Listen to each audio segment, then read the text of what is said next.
Whenever we're done, it's on the bar. Food. Okay. Okay, guys. Let's see.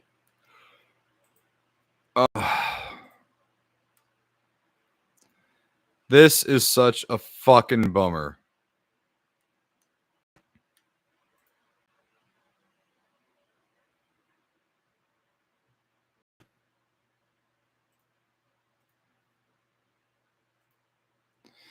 All right, we're back. All right, so fucking A. We're back. How's it sound on my end? Because Can you guys hear Josh at all? apparently it's only using one mic right now. Because we're streaming directly on YouTube, YouTube's software only has an option for one microphone. So I picked mine because mine is a stronger of the two. So I'm gonna whoa. I'm gonna extend my mic. God, dude, we're going back to the fucking old days. I can hear him, but the sound quality isn't great. So it's Rockies. Yeah, so my microphone is the one.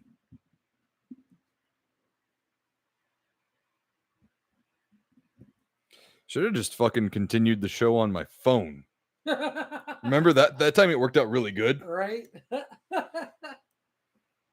Oh man. Leave it to Streamlabs to ruin the fucking day. Yeah.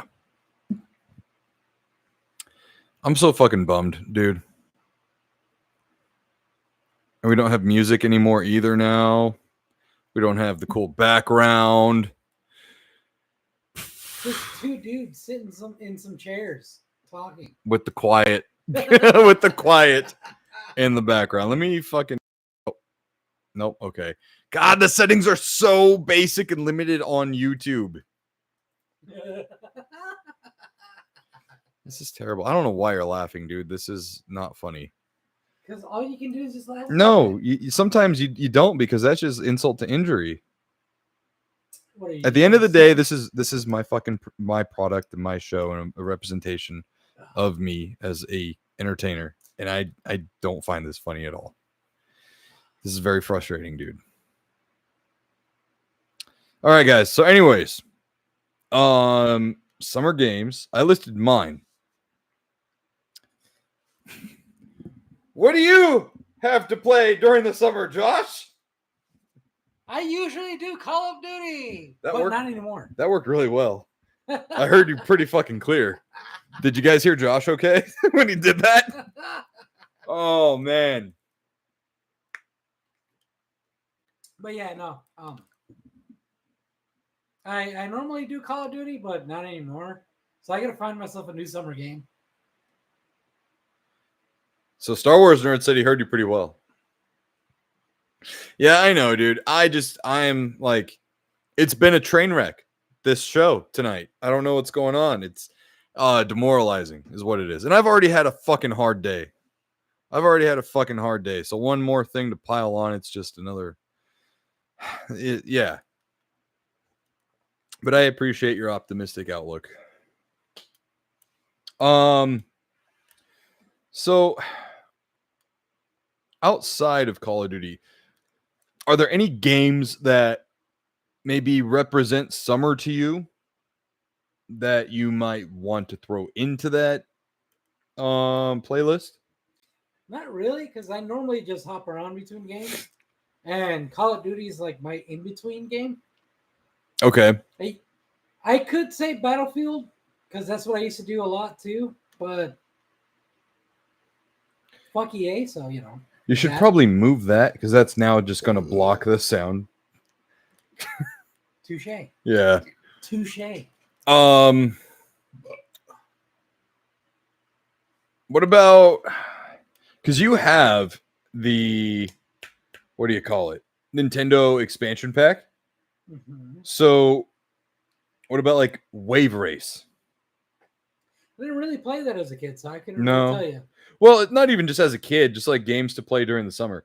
Like you have Mario Odyssey, because you have that very expensive game now, the Mario All-Stars or Mario 3D All-Stars Yeah. for the Switch. Yeah. That's on there.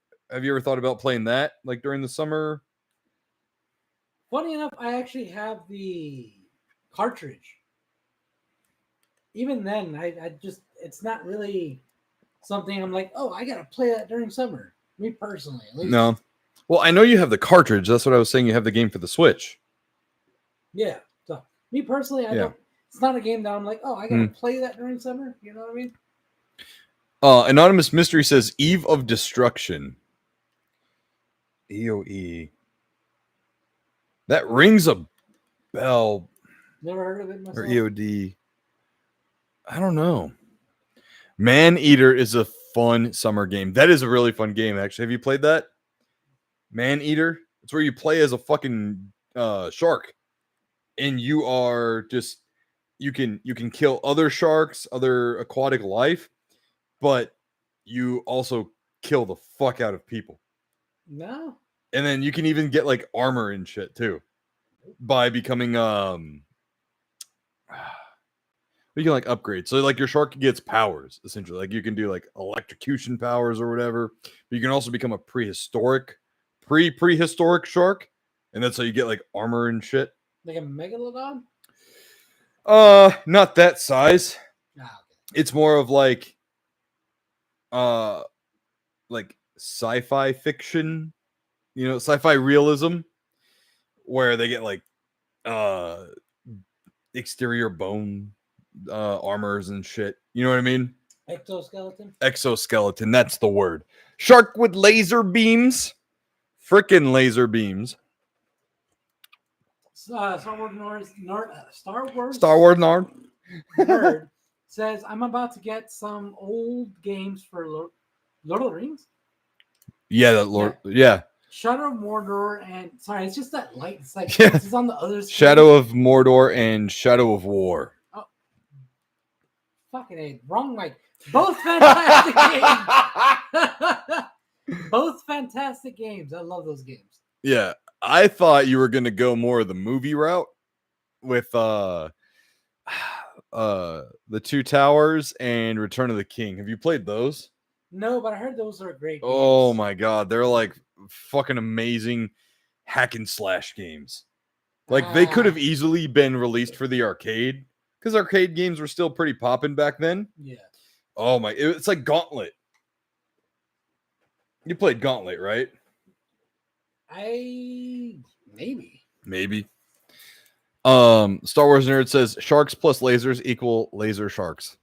And then he also says, I thought you were about to say the Gollum game. Oh, fuck no. I forgot those even existed. Yeah, the Gollum game. Fuck no, dude. Who the fuck plays those? Oh my goodness. But yeah, no, have you played any of the Shadow of War or Shadow of Mordor games? No, I've only seen Cole play it. They are some of the best Lord of the Rings games out there. Like, not only is the gameplay super fun, but the whole Nemesis system that they created. Yeah. Well, that's like the big draw to them. Oh, dude. So, it's like good gameplay with that mechanic equals fantastic gameplay. Mystically says Shadow of War is peak. Also, I should add that we actually have, like now, YouTube is doing this thing where you have top fans. It's essentially a viewer leaderboard. Oh, fuck. Yeah. So in our viewer leaderboard, we have number 1 at 75 XP, Anonymous Mystery. Ranking in second with 50 XP is Mysticles. Ranking in third with 50 XP, so it's a tie technically for second, is Nuts Berserk. And then we have Gordostein in fourth at 25 XP and Snark at 25 XP. How the fuck is that even calculated? I think it goes by chats. The more you chat and the more, let's see here. Top fans and XP. What's the leaderboard? A place for fans to stand out in the community. The top 3 get special badges in the live chat, which is why you see the 1, 2, and 3. Yeah. It resets every stream, so you can always try again. How do you get on the leaderboard? You'll need to collect experience points or XP. Here's how you get them. Send live chat messages, send super chats, and super stickers. Learn more or turn off in the help center. I mean, it's a cool. Oh shit! Red Zombie just got in the fucking charts at number 5. Fucking everybody starts spamming like A, B, C, D. Yeah. I want to see the chat fucking popping. Red Zombie says, level me up, daddy. And then Star Wars Nerd says, I will be on that leaderboard. Yeah, dude, I'm surprised you're not already on here because you're chatting you're chatting away. Right. You got the most chats in here right now. What's going on? That's what I'm saying. Fucking bullshit. It's biased, man. It's biased. It's not based off chat. I don't know. Everyone send us super chats. I don't even know if we can. I don't think we got super chats. I don't think that's an unlockable thing. Or I don't think we've unlocked that yet. The ranking system is so jank, says E. Parker. Frick off, everyone else, says Star Wars Nerd. Bro, I don't got money. No, dude, it's okay. I'm just kidding, dude. I'm just kidding. All right. So, first topic of the night. Oh, was that our only Patreon question? It was. Yeah, it's kind of a bummer, but is what it is. So we got some fun, cool little things to go over. So the first Mortal Kombat 2 movie trailer officially drops in 2 weeks. Why are they gonna fucking mess with us like that? Right? It's like, just drop it now. So what are your expectations for the trailer? Hold on. Anonymous Mystery says, I tried. What do you mean you tried? You tried what? You tried so hard and got so far? But in the end, it doesn't even matter? Shut the fuck up. All right, so what are your expectations for this? Do you think it's going to be... So the movie comes out in October. So if we're getting if we're getting our very first trailer at the end of July, do you expect it to be a little teaser or do you expect it to be a trailer? You know what? I think it's going to be a fucking teaser because they're fucking teasing us right now. Those assholes. Mm-hmm. So give me the full fucking thing. Well, yeah, because Entertainment Weekly already gave us the screenshots of several characters. Right. Slap that dong right on the fucking table and show us everything. Gordostein is with you. He says teaser. Honestly, that's what most fucking companies are doing now. Chat, what do you guys think? Do you guys think it's going to be a teaser or do you think we're actually going to get a full-on trailer for the movie? I'm a little bit hopeful. I think they might give us a decent trailer because so here's the thing too. They've already done test screenings and some of the writers for the movie that were present at the test screening said they got Marvel Avengers level of applauses and reactions out of people.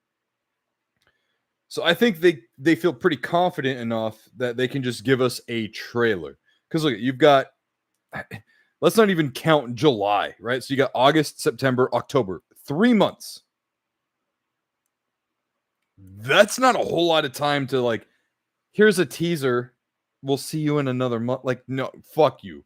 You waited all fucking year to give me a trailer.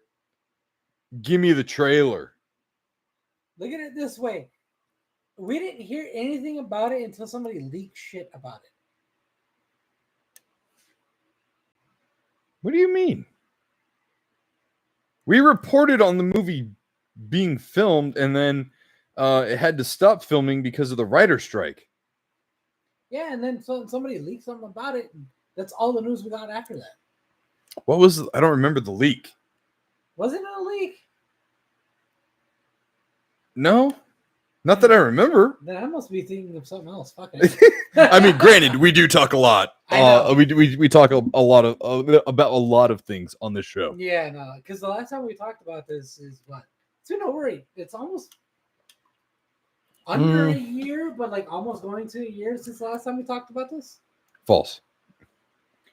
The last time we talked about it was right before Game On Expo in March or April. So we probably talked about it in March. when Entertainment Weekly dropped the screenshots of Johnny Cage with Carl Urban as Johnny Cage, the actress as Sonia. God damn, I'm fucking way off. Yeah, you're right. And God. the like sneak peek at Shao Kahn. Dude, that feels like it was ages ago. God damn. I mean, March was kind of a while ago, right? 4 months ago. 3 to 4 months ago. 4 months is not bull. I mean, at this that's a quarter of a year. At this age. At this age. My God. 4 months is a long time, but not a long time. All right, hold on. I gotta check the fucking leaderboard for Star Wars fan. No, you're not, dude. Star Wars fan. YouTube is apparently biased. Yeah, YouTube apparently hates you right now because you're not even in the top 6. So in first we got Anonymous Mystery, then E. Parker, then Mysticles, then Gordosteen, Rat Zombie, and Snark. Which Snark hasn't. Oh, Snark has one fucking message. E. Parker says sucks to not be one of God's favorites. Jesus Christ, dude. Oh my gosh. What the fuck? Oh my god. And then Gordosteen says, does it lock in after so many minutes? I have no idea how this works. Yeah, me neither. I have no idea. It's supposed to reset after every fucking stream. Star Wars Nerd says, I will spam this chat if I have to. Snark said, fuck. Oh my goodness. Snark should be number 1 because he's always the first one to post something. But it said it restarts after every stream. Yeah. So this is the 3rd time we've restarted the stream. I don't know. Anyways, I'm pretty hopeful we get an actual good trailer. Oh yeah, me too. I mean, do I think it's gonna be a teaser? Yes, but do I hope it's a full-on fucking trailer? Fuck yeah. Yeah. You know what I mean? That's a screenshot of the weather. The fuck? Are you trying to be a weatherman? No. It's trying to I have outdoor jobs this week. Yeah, just Google it real quick and then done. You do know it changes throughout the week. I do know. Yes, I do know. Anyways, sorry, Star Wars nerd, bro. I'm sorry. I don't know what to tell you. It's out of my control, dude. Send a formal complaint to YouTube. Yeah, fucking screenshot all of the chat and be like, your fucking system is rigged.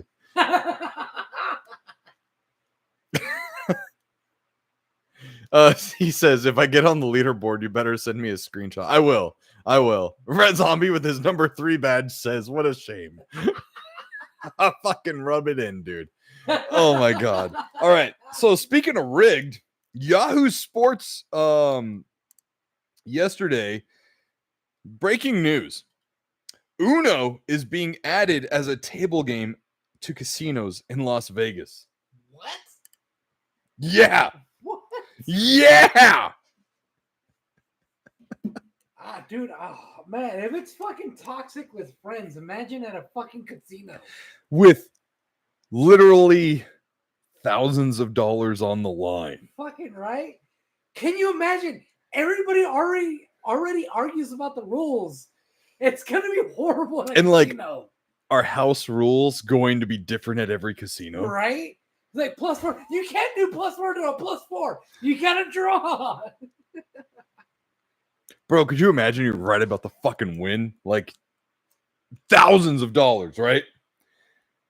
And you're right about to like fucking win.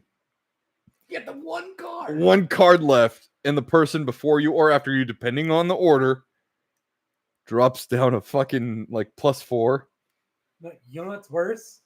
If they use the fucking rule. You didn't call Uno. You didn't call Uno. Oh, dude. Can you imagine that shit?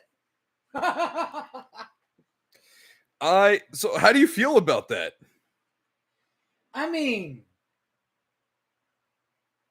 there's gonna be a lot of fucking fighting. I can tell you that. Because unless the casino straight up tells you the rules before you start, right?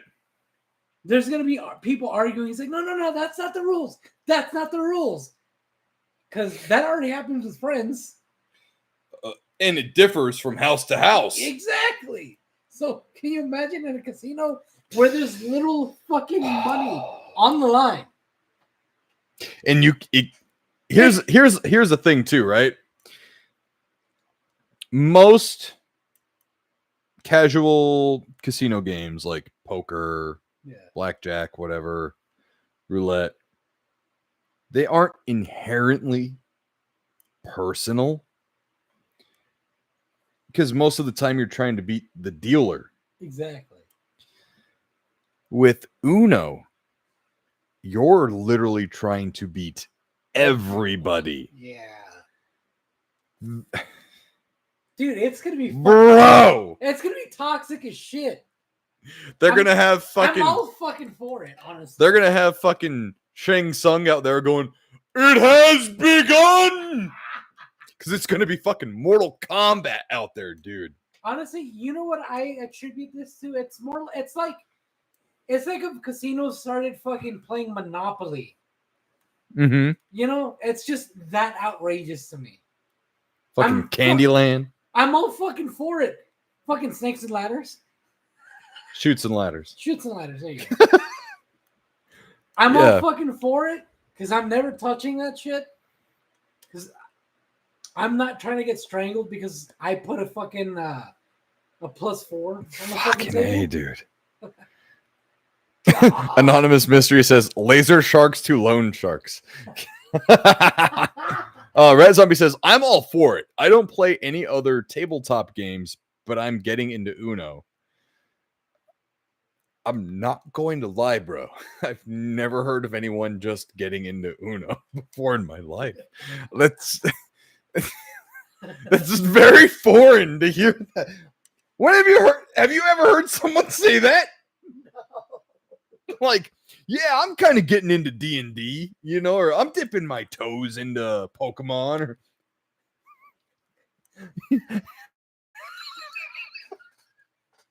Well, no, I mean, yeah, I play this every so often. I don't play poker. I'm starting to dabble in the Uno. God damn it, bro. I dabble. That's literally what I said. Dude. Oh my god. Oh. So, god dang it. See, this is where during the show I would show you guys a music video because there is a band called Little Big and they have a song called Hypno Dancer.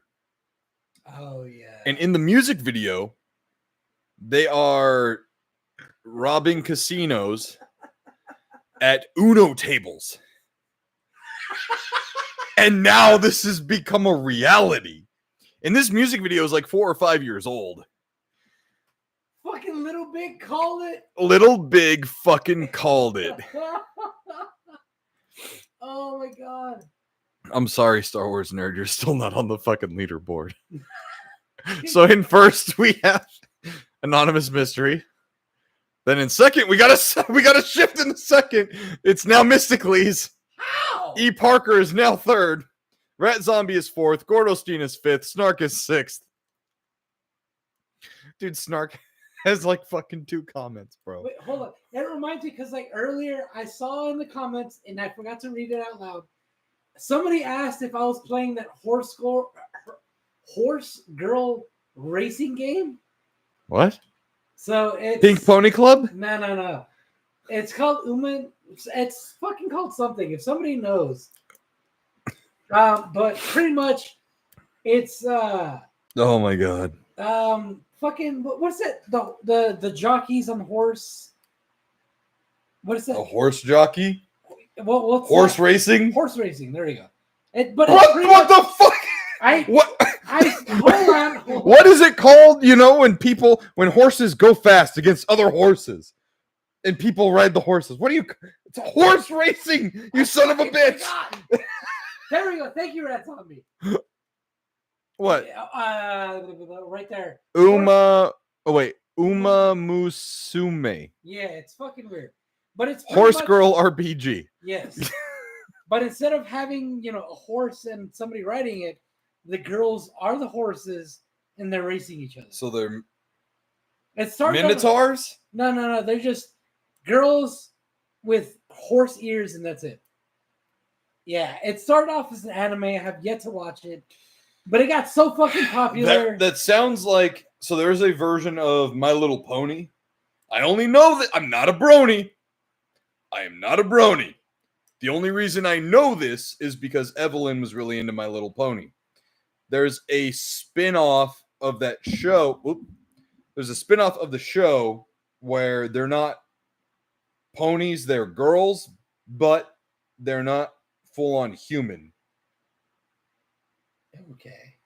Like they have, like Pinkie Pie is still fucking pink, but a girl, and kind of has horse ears. Okay, so it's a little more animalistic. Yeah, no. Yes. This one's literally just straight up anime girls with horse ears, and that's why they're horse girls. It's fucking stupid. Apparently, it's so fucking popular. They made a phone game out of it. And then people treat it like the fucking Derby. What is that shit called? Kentucky Derby. There we go. People treat it like that. It's fucking wild. I've seen the memes of it, and it's fucking hilarious. But yeah. Anonymous Mystery says, if you ain't first, you're last. Because they're first. E. Parker. I might, since I got to work out payments for a show I just did in a few minutes and get dinner. Star Wars nerds, bro, what the fuck? What do you call it when people race the horses? Hey, my bad. I've had a few drinks and we're having fun. E. Parker says, I've seen one thing about that game and it's a gotcha because of fucking A. I can't see because of that damn light. Oh, sorry. More fucking volleyball shit. Of course, Star Wars nerd knows. Hold on, go up a little bit more because that's where I'm trying to. Where are you at? One more. That one. E. Parker says, I've seen one thing about that game and it's a gotcha because of course it is. Oh, okay. Of course, a horse is a horse.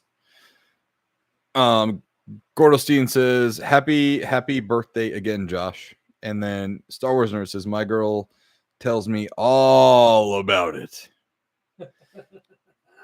Guys, by the way, we only have 4 likes on the stream right now. And we got 11 people watching. Let's get those thumbs up to 11. Let's get them up. I know the 3rd time's a fucking charm, right? Fucking horrible. Thank you, Smash AT's in the house. Yeah, this is our 3rd attempt at streaming tonight because Streamlabs has decided to just be a total shit show.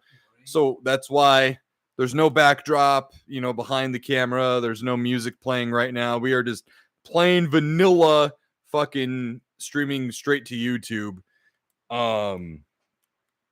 Yeah. So, Smash AT says, can't hang. My stream's starting soon, but want to say hi before getting to work. Hail chat. Yeah, thanks for joining us. We actually have 13 viewers now, guys. We need to get those fucking likes up to 13. Get them up to 13. Come on. I want to see some fucking likes. I'm too nice to you guys. I'm gonna start being fucking mean. I want to see your likes, god damn it. Oh my God. Thanks, man. Yeah, well, thank you, dude. So here, go ahead and catch up with the chat real quick. I have As to. you skipped everything else. I know. I've got to call Evelyn's mom now. Oh my. It's about volleyball. I'll be right back, guys. Sorry, real IRL stuff happens. All right, where were we?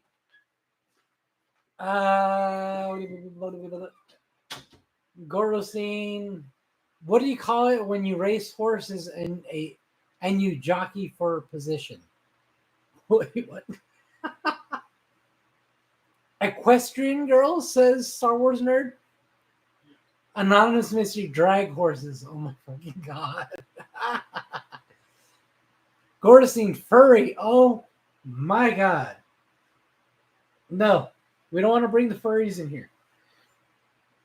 E. Parker, all the furry indoctrination around us. All right. Star Wars nerd. It's called Equestrian Girls. Yeah, pretty much. Rat Zombie, 1v1 me, Josh. In what? In what? Maybe. If we can find a good game, I'll 1v1 you.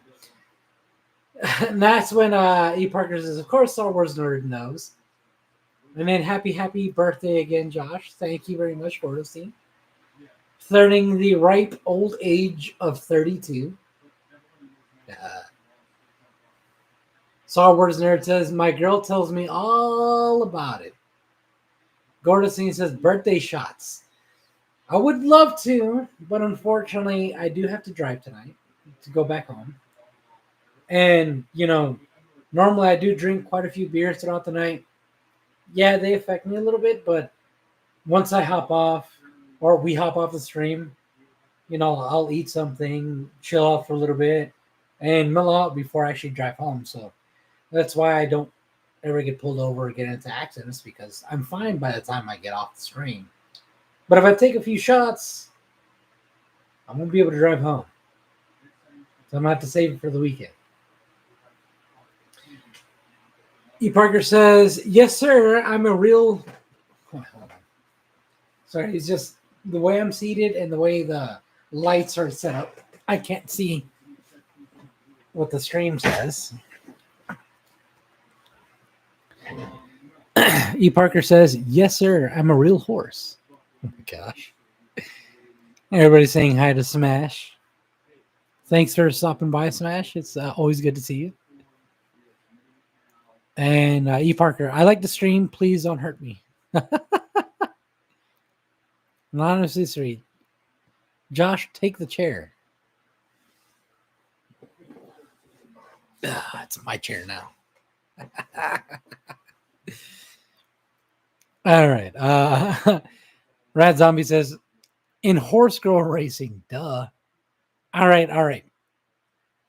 Tomorrow, while I'm doing D&D, since we do it over Discord, I usually play something else on the side while I'm waiting for my turn. I'm going to download it. I'm going to catch up on it. And then I'll race you, Rat Zombie. Just hit me up on Discord so you can remind me. Star Wars nerd. Sorry. Josh, take Rocky's chair. There you go. Anonymous mystery. Yeah, the Josh show. It's only going to be temporary. Oh, Star Wars nerd. Let me check. Oh, I'm sorry, Star Wars nerd. So it used to be just 1 through 6. Now we have 1 through 7. But right now, Anonymous Mystery is still number 1. Mysticles is number 2. E. Parker is number 3. Rat Zombie is 4. Smash JT got added to the list at number 5. Snark is number 6. And Gordestein is number 7. I don't know why it's not adding you to the list. It's honestly starting to get ridiculous. Josh claimed his new throne, says E. Parker. Anonymous mystery. Fart it. Assert dominance. I would, but I have no gas in me right now because I burped it all out. So I'm sorry about that. E. Parker, keep that seat nice and warm. It would be warmer if I could fart. But I have no gas in me right now, so it's all right. Mystically says, what's your class in D&D? Right now I'm going with fighter. I don't know why I feel so nasally right now. Yeah, I'm going with fighter. I'm debating if I should multi-class to something else later or just multi-class into fighter again.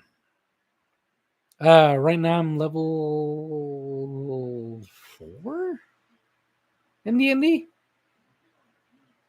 as a fighter, and I can tell you this, it's gone pretty slow as a fighter, but like as I see the character sheet to see what fighters can do in the future, I'm actually kind of excited for it because I've seen what barbarians can do in the 5th edition, and it gets crazy. But a fighter later on, once I hit like 6, 7, and 8, I think it was, I get like a second attack per turn, like not even a bonus attack, just a second action, which is fucking crazy.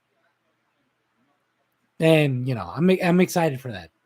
Luckily, my DM is doing not experience based. It's the other version. I forgot what it's called. Not experience based, but the other thing. The whatever.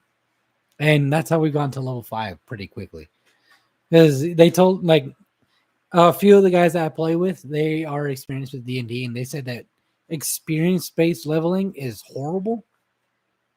But makes sense though. But it's horrible. Star Wars Nerd says, yeah, what's your class? Oh yeah, there you go. Said fighter. It's just funny because right now we have, let's see.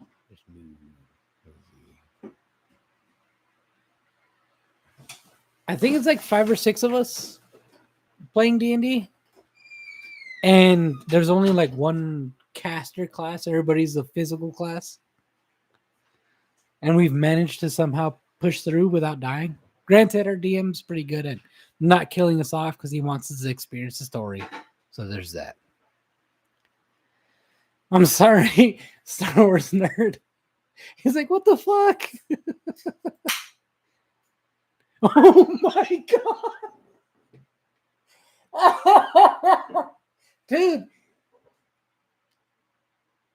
Oh, too loud. Well, Star Wars Nerd right now, I'm sorry. Way the Shinobi has taken 8th place, which was added, and they just hopped in. All right, Anonymous Mystery says, I'll be the number 1. I'll always be number 1. Goracine Ba.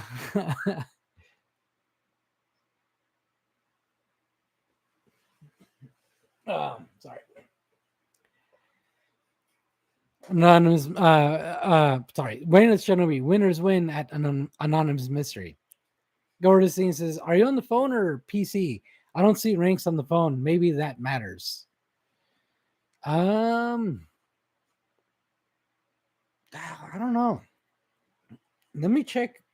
See if that pops up on my phone.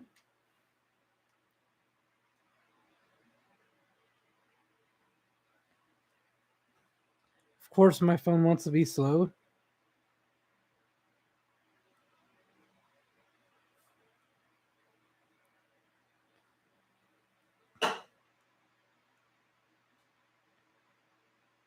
No. All right, whatever. But yeah, I'm sorry. Star Wars Nerd. For some reason, it just does not want you on that list. So we got Anonymous first, Mystically second, E. Parker third. You ready? Yeah, I put way too much Bacardi in this fucking Mountain Dew. Holy shit. I taste burning.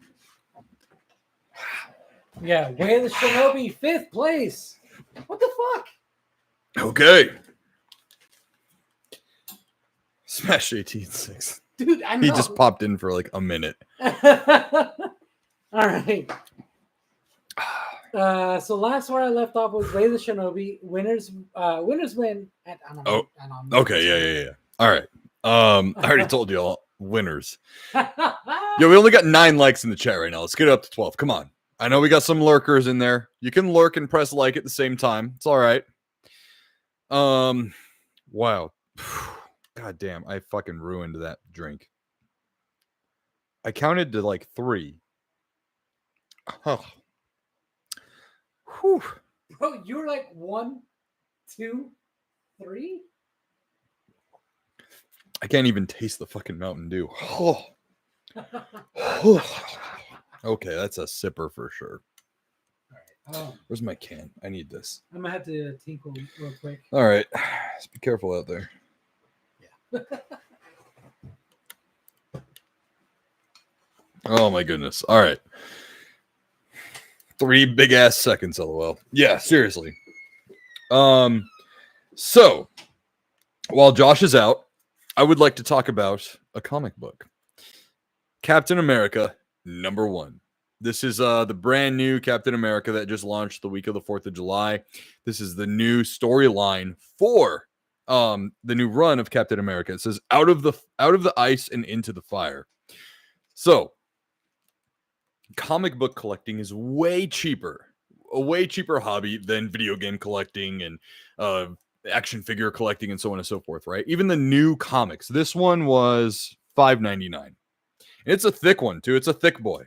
So this story pretty much picks up where you would reimagine, if you will, excuse me, the end of the post-credit scene of Captain America, the First Avenger, and how he wakes up in like modern day time and all that, and they're trying to give him like, oh, you're still in the 50s or whatever. But with this, it literally fast forwards all of that, and he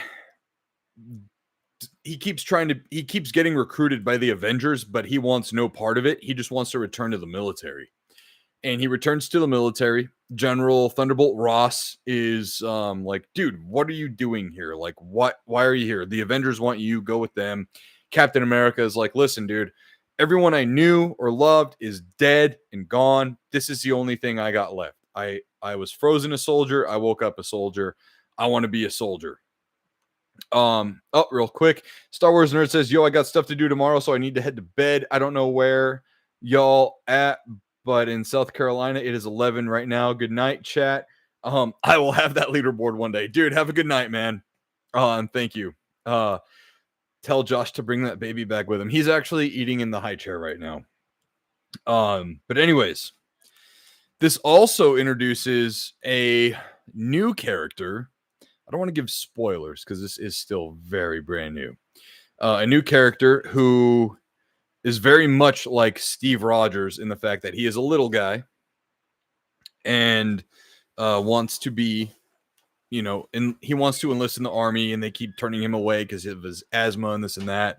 You also get a good peek at the Fantastic Four in this as well, which, mind you, a new Fantastic Four run just started this month as well.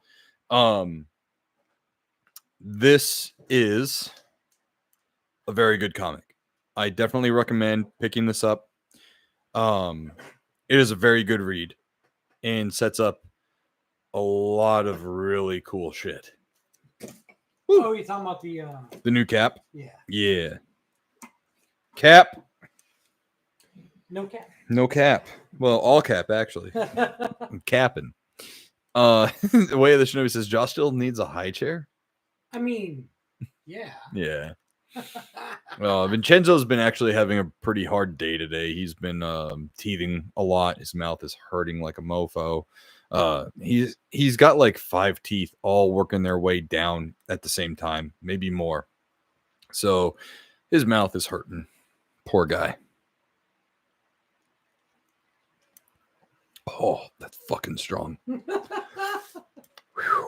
I mixed it with Baja Blast or Baja Cabo Citrus. Dew, natural and artificial tropical citrus punch flavor. Dude, it's all fucking Bacardi. Oh man. All right. Oh yeah. Topics. Hello. There you go. Sorry. That's because I have to go tinkle, so you're good. Yeah. So some fun stuff things that happened today, back in the day. So, The Blair Witch Project was released on July 14th, 1999. God. Movie is 26 years old. The very first viral found, quote unquote, found footage movie of our time. Dude, I remember everybody was like, dude, did you know that movie was like, it was real footage? Yeah. Everybody fucking believed it. Well, yeah, dude. I mean, if you probably don't remember, but they had established a website for this movie. Oh, yeah. No, I remember. And it had missing persons photos and everything for the cast of the film. Yeah. And that was their way of advertising the movie. Which is honestly fucking genius. Because they're the first to ever fucking do it. E. Parker says, had some business to attend to, so I hope I didn't lose my spot. Still number 3, thank God. Oh my God. Dude, I wonder why it was like such a snob to Star Wars nerd. Dude, it's still a fucking snob because like it was only up to number 5. It added 6, 7, and 8. Yeah. And they didn't give Star Wars nerds the spot. Ah, dude, I wonder what the fuck happened. Like Smash hopped in immediately number 5 for a second. Yeah. Shinobi hopped in immediately on the list. It's like, what the fuck? Poor guy. I don't know, dude. So anyways, the Blair Witch Project turned 26 years old today. God. This is not today, it's tomorrow, but Kenan and Kel premieres July 15th, 1996. Oh, wow. When I was 3 years old on the dot. Yeah.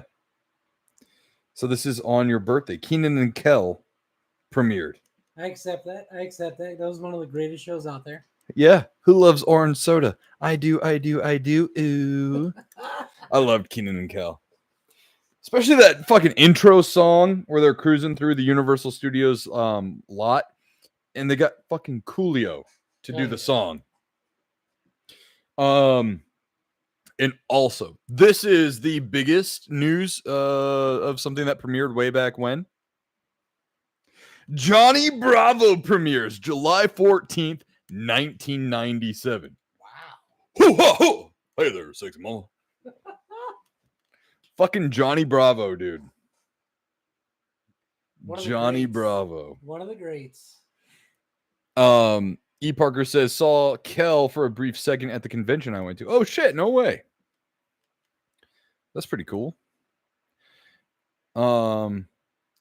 Mystically says it's also based on history on the channel. See, they fucking lied. They said it resets every fucking stream. Yeah, it's kind of bullshit.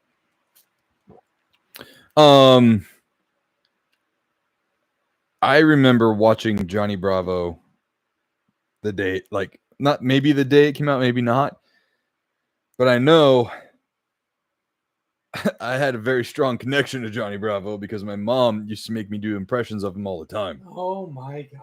Yeah, because I would do like all the poses and I'd be like, hey there, sexy mama. You know, I would do all that shit. And my mom thought it was a fucking hoot. And so, yeah, I was subjected to Johnny Bravo impressions all the time. You poor child. Yeah. Can you dress as Johnny Bravo for the next convention? Says Gordosteen. I mean, I could. The only problem is that haircut he's got. that long blonde pompadour. You can pull it off. I would just have to get a wig.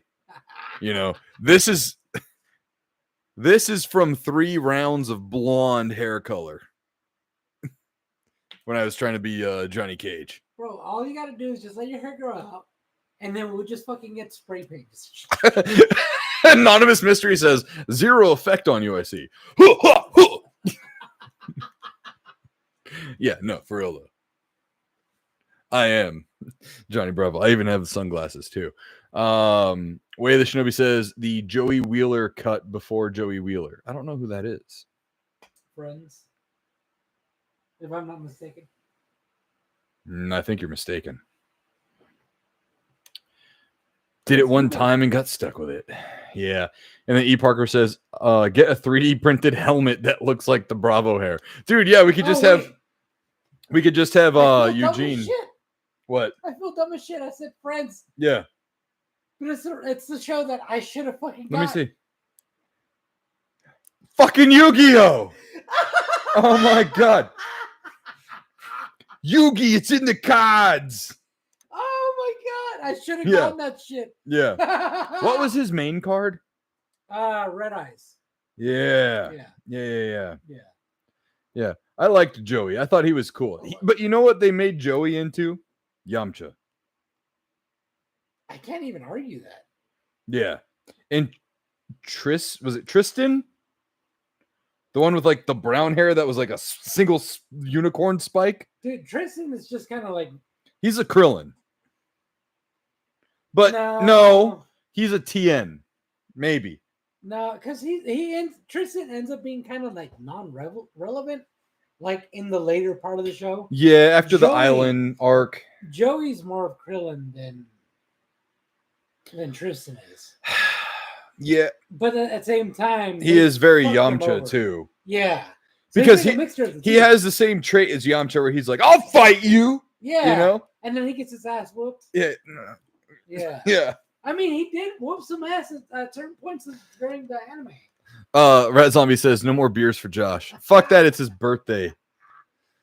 Birthday celebration. Yeah, if I have to call out tomorrow, I still have a few more sick days, so that's fine. Mi Tommy is sicko.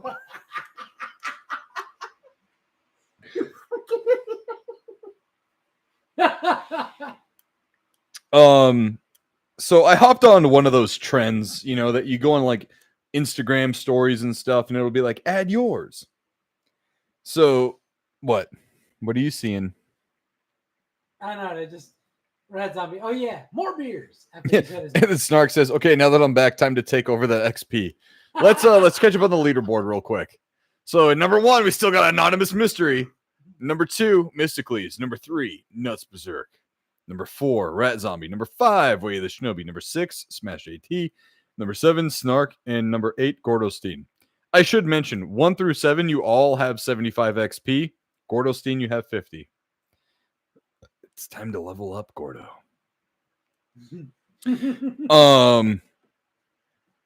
Yeah, basically a 7-way tie. So anyways, I saw someone share a story.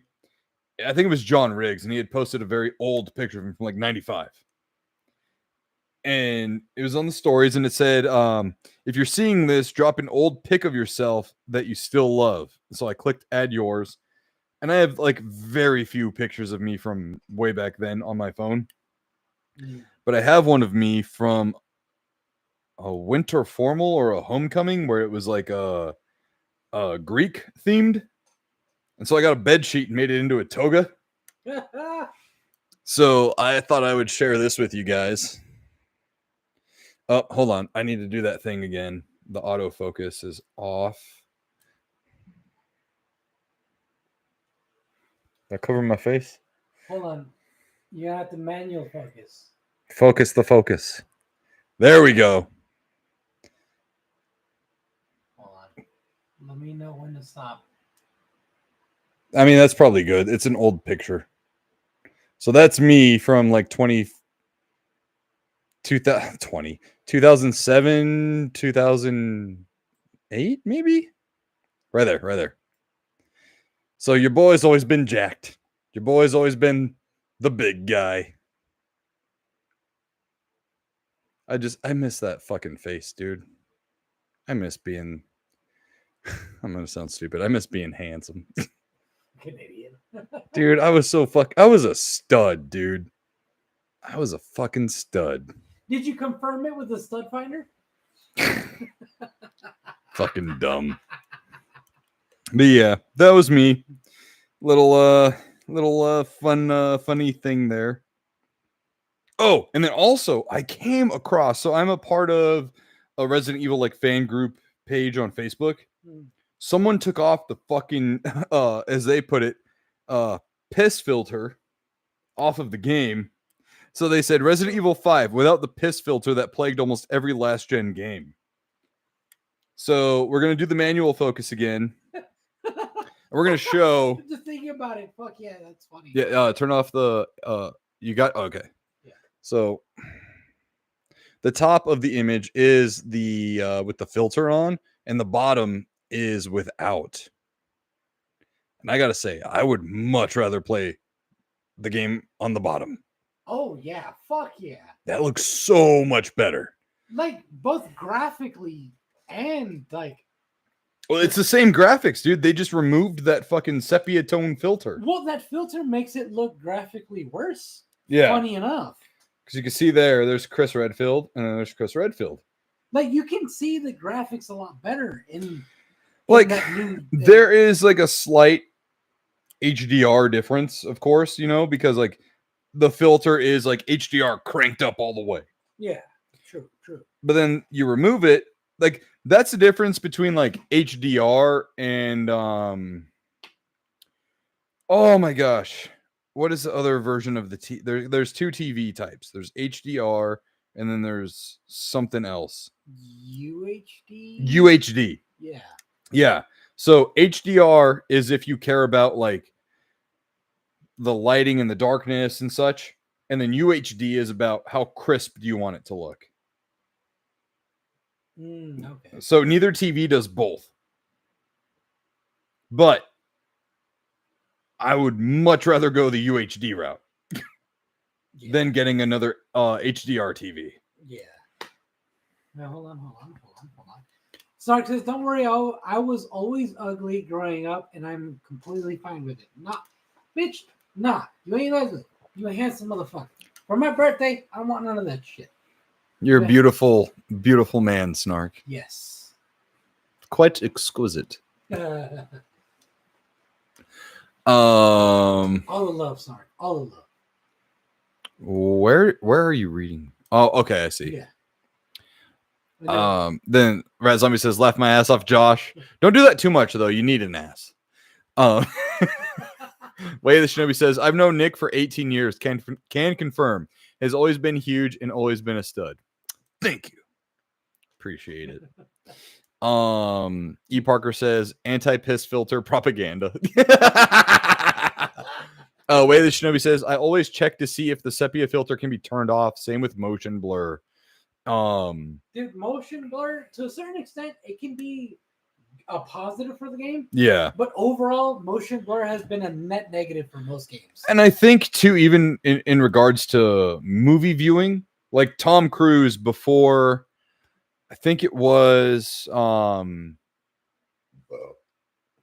one of the Mission Impossibles or Top Gun Maverick on the home edition, he had said, like, please, smoothing. Oh, like get rid of the motion? Like turn off the smoothing. Like watch it as is. Yeah, because there's like motion smoothing or something like that. Oh, so like let the motion blur. Like let it be. Like do not put on cinema mode on your TV. Yeah. Or whatever. See, well, that's the thing. Like sometimes it works in your favor, but there's one game in particular that I can remember where I turned it down the most and it still was too much. Motion blur. Two Worlds 2. I don't know if you've ever heard of that game. I don't think so. All right, Two Worlds 2.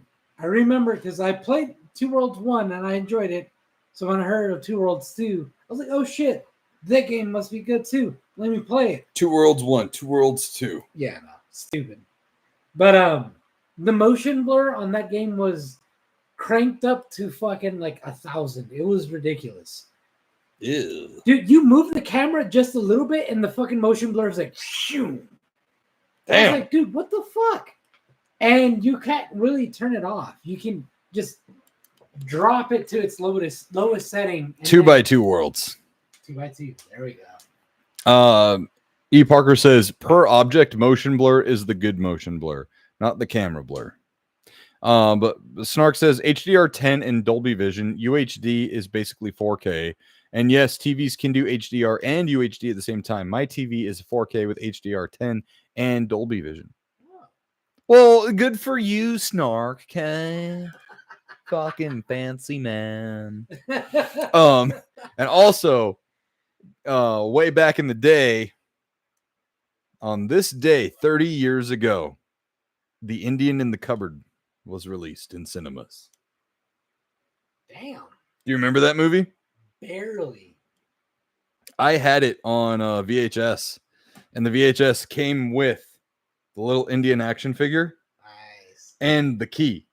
What? Yeah, in the VHS like clamshell, you could put the key into it. It had a keyhole. Dude, that's fucking dope as shit. Dude, it was so cool. I would always check it, and I'm like, "Come on, come alive!" you know.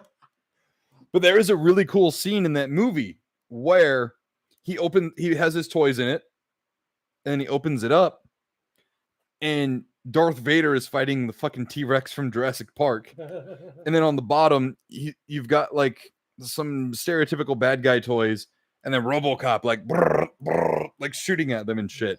It is the most epic crossover of all time. And then they notice he's looking, and they all turn at him, and he's like, "Oh!" And he like slams it shut. You know, dude, could you imagine being a little fucking kid like 10, 11, 12, however old he is?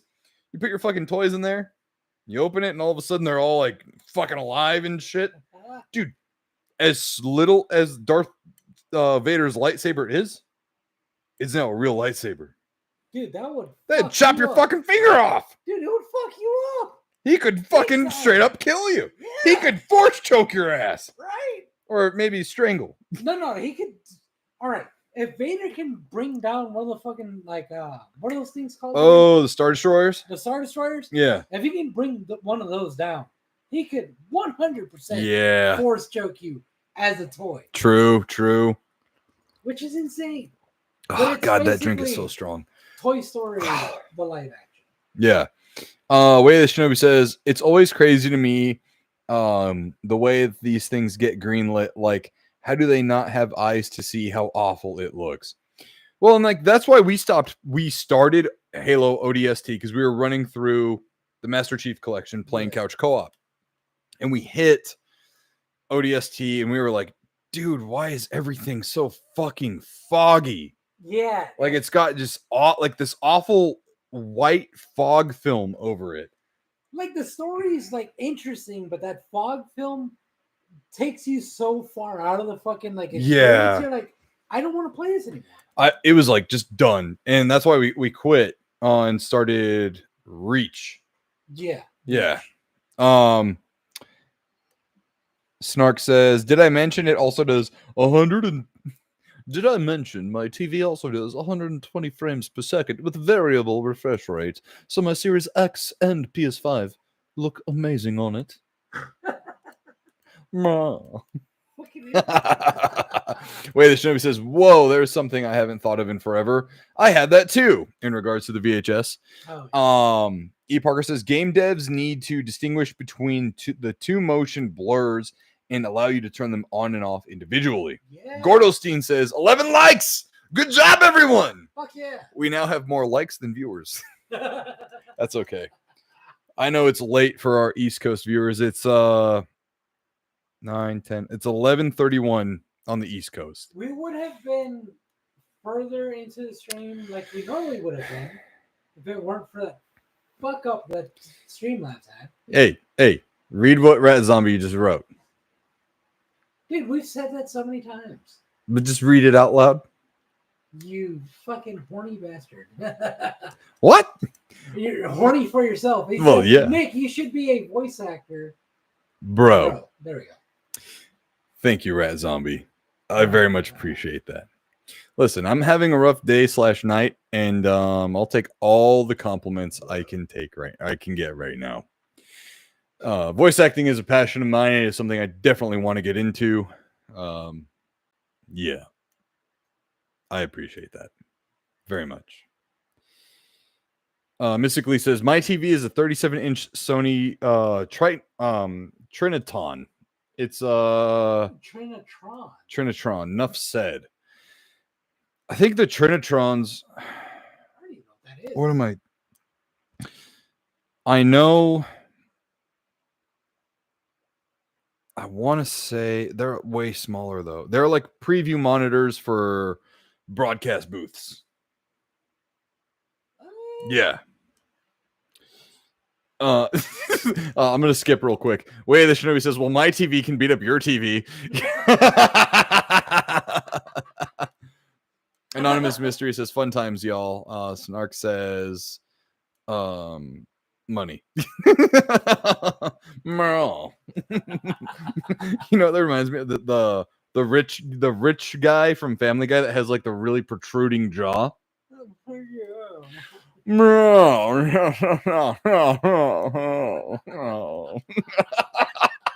Once you start that, it's so hard to stop, dude. March.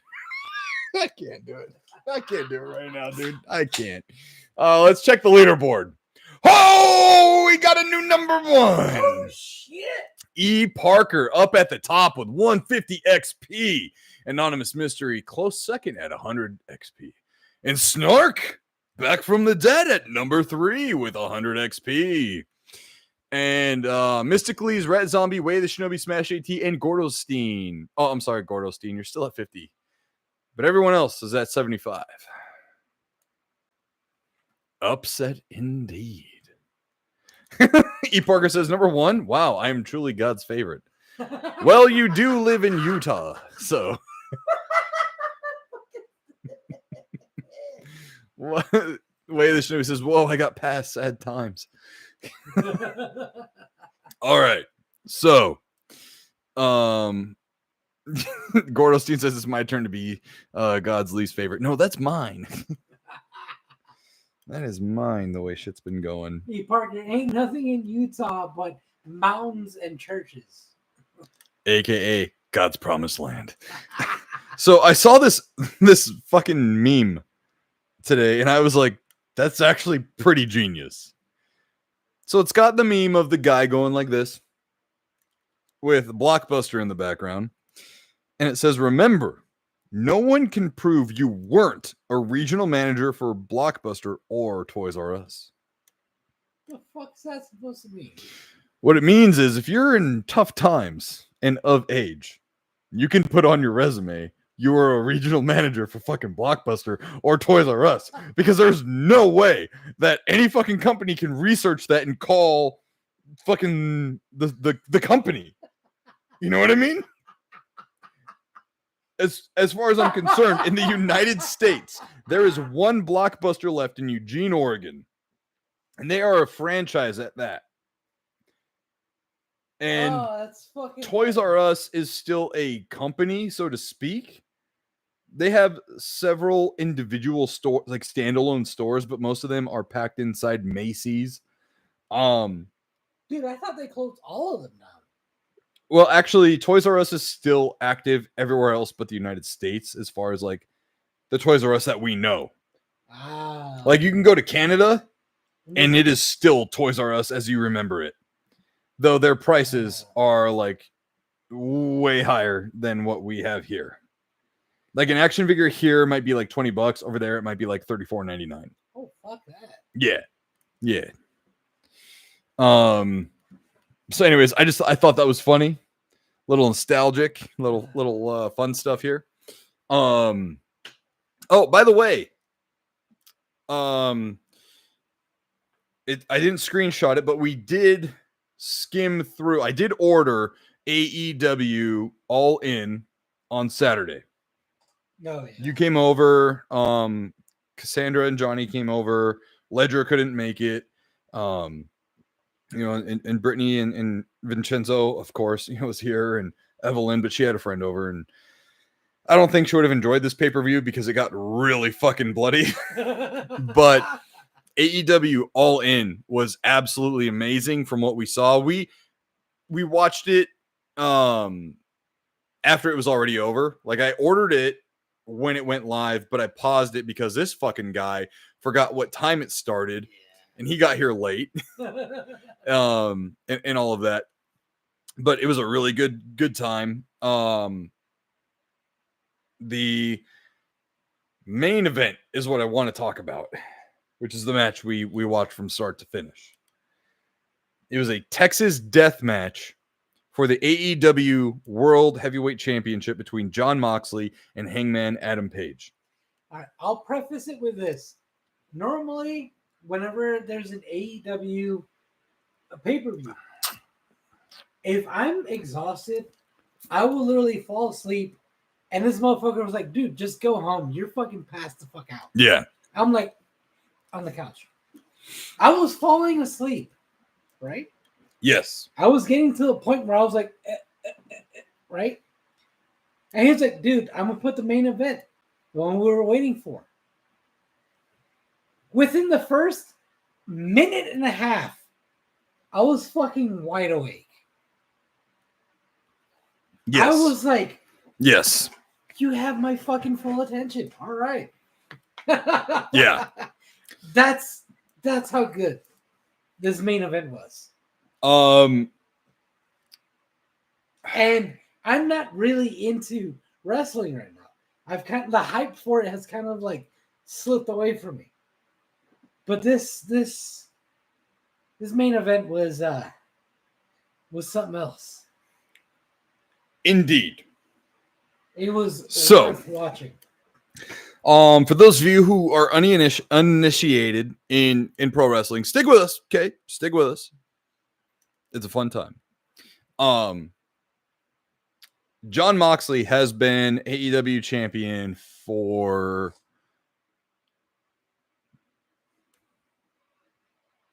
over a year now? Yeah, something like that. Something like that. Good night, Mr. Cleese. Hey, Mr. Cleese, have a good night, dude. Take care. Have a good night. He's like basically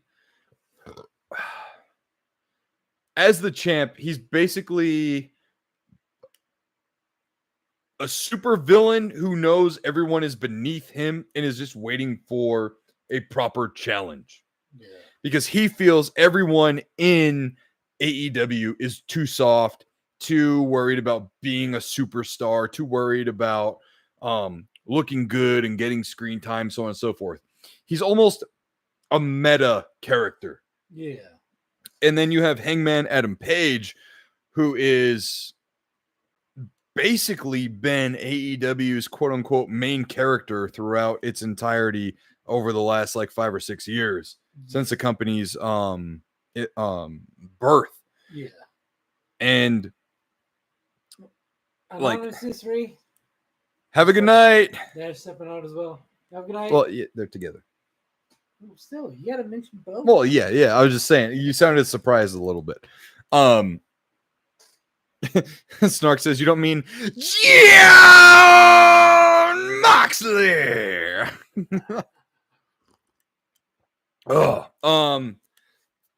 So Hangman has gone through trials and tribulations throughout his career in AEW, where he was the heavyweight champ at a point. He was also tag team champ at a point, but his alcoholism in storyline has kind of led to his downfall. It was in a main stable of like the Elite group. They're literally called the Elite. Got kicked out of it, started, his redemption arc, went bad guy, and then now he's on his redemption arc again. And long story short, in his mind, he was saving the company from this like dictator rule, essentially. And in Texas Deathmatch, these are the rules. Anything's allowed. Pins don't count. The only way to win is by tap out or not answering the referee's 10 count. So tap out or knockout, pretty much. Tap out or knockout. Yeah. And these matches, because anything goes, get fucking disgusting. Which this one was. As soon as the fucking bell rang, Hangman went buck wild, grabbed a fork, and repeatedly stabbed Moxley in the head. Dude, that was within the first 2 minutes. Yeah, like as soon as the match started. Dude, and like the thing is, normally when that happens, you kind of see like them doing that, right? You're like, they're just kind of poking at each other. And then like the roll away, and then they come back and you see the blood. No, this time he was like, right?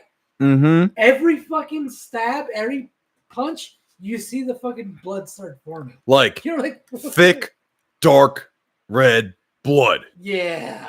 It was brutal. God, and that was just the first 2 minutes. Yeah.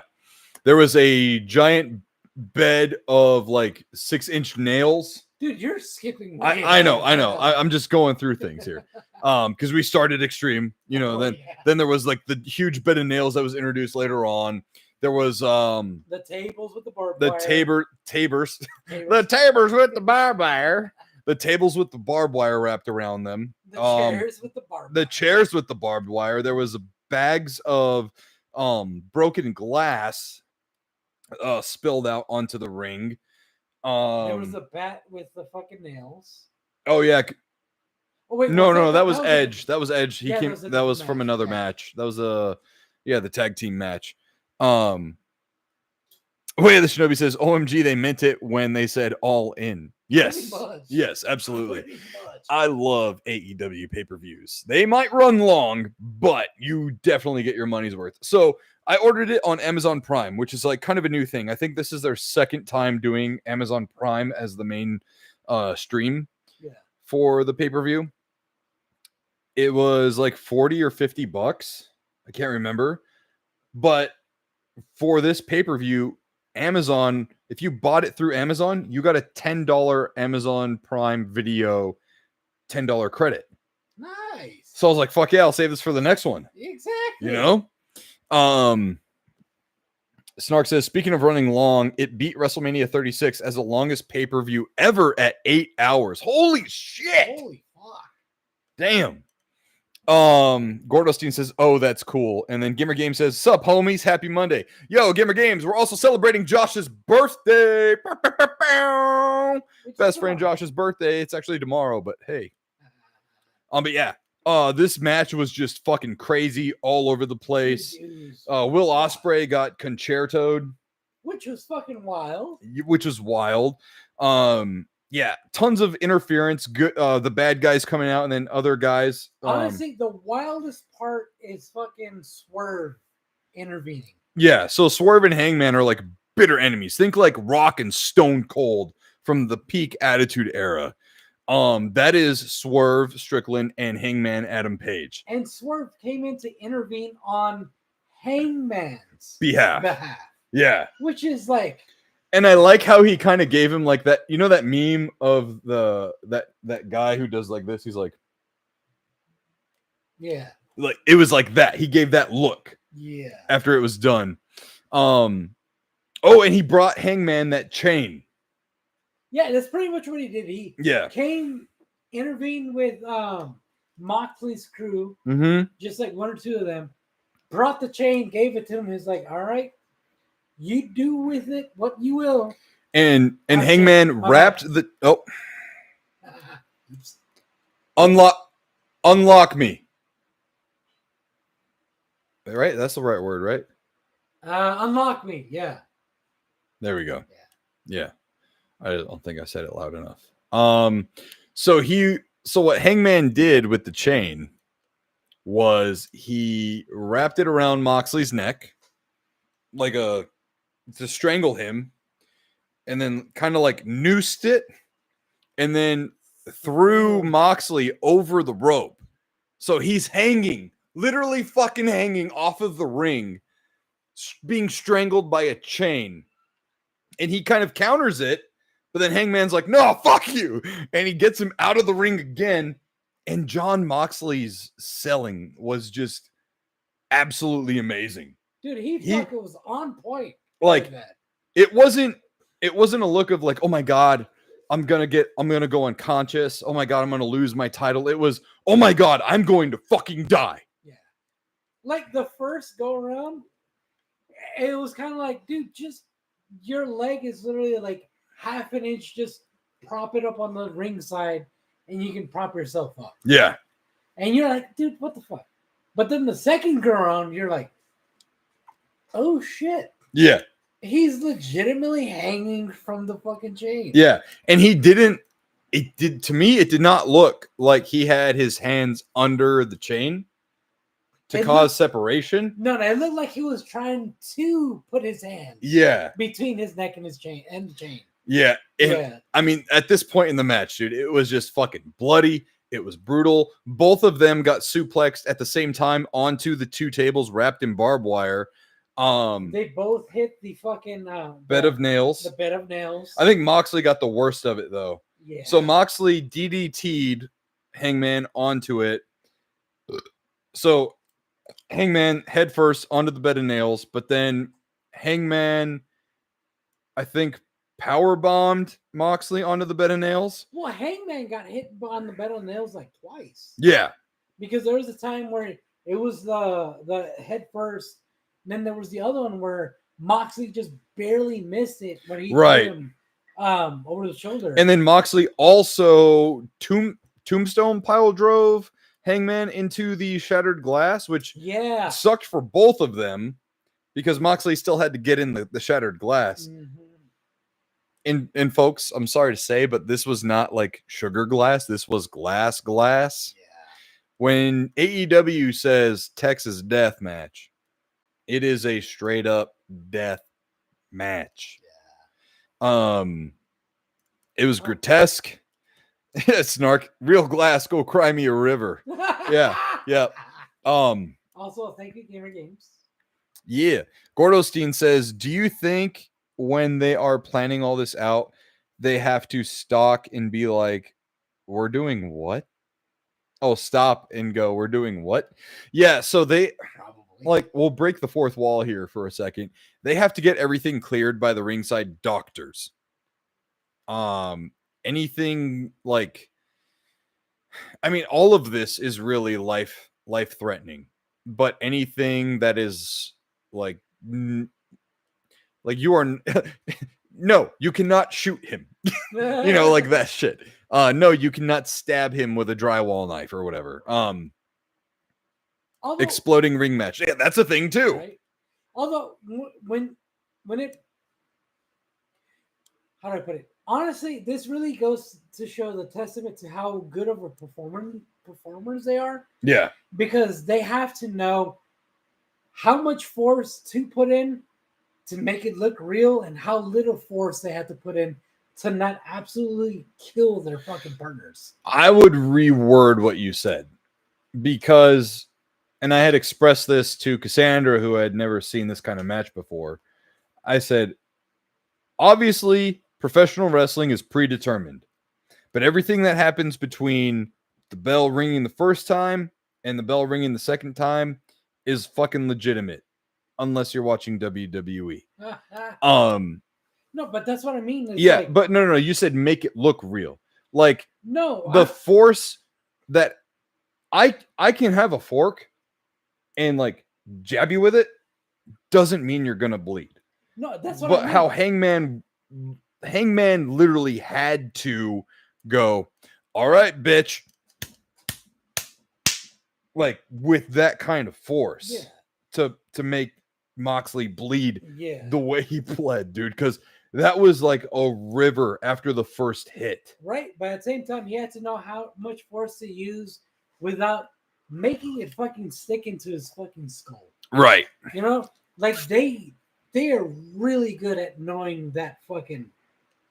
It's a fucking seesaw where it's like too much one way, too much one way. Fuck. Too much the other way. It doesn't look good. Well, do you remember, was it All In or Forbidden Door where Moxley went against Penta and Penta got the barbecue skewers? There were wooden barbecue skewers. I think that was, I could be completely wrong, but I think that was Forbidden Door. And it was like a year ago, I think.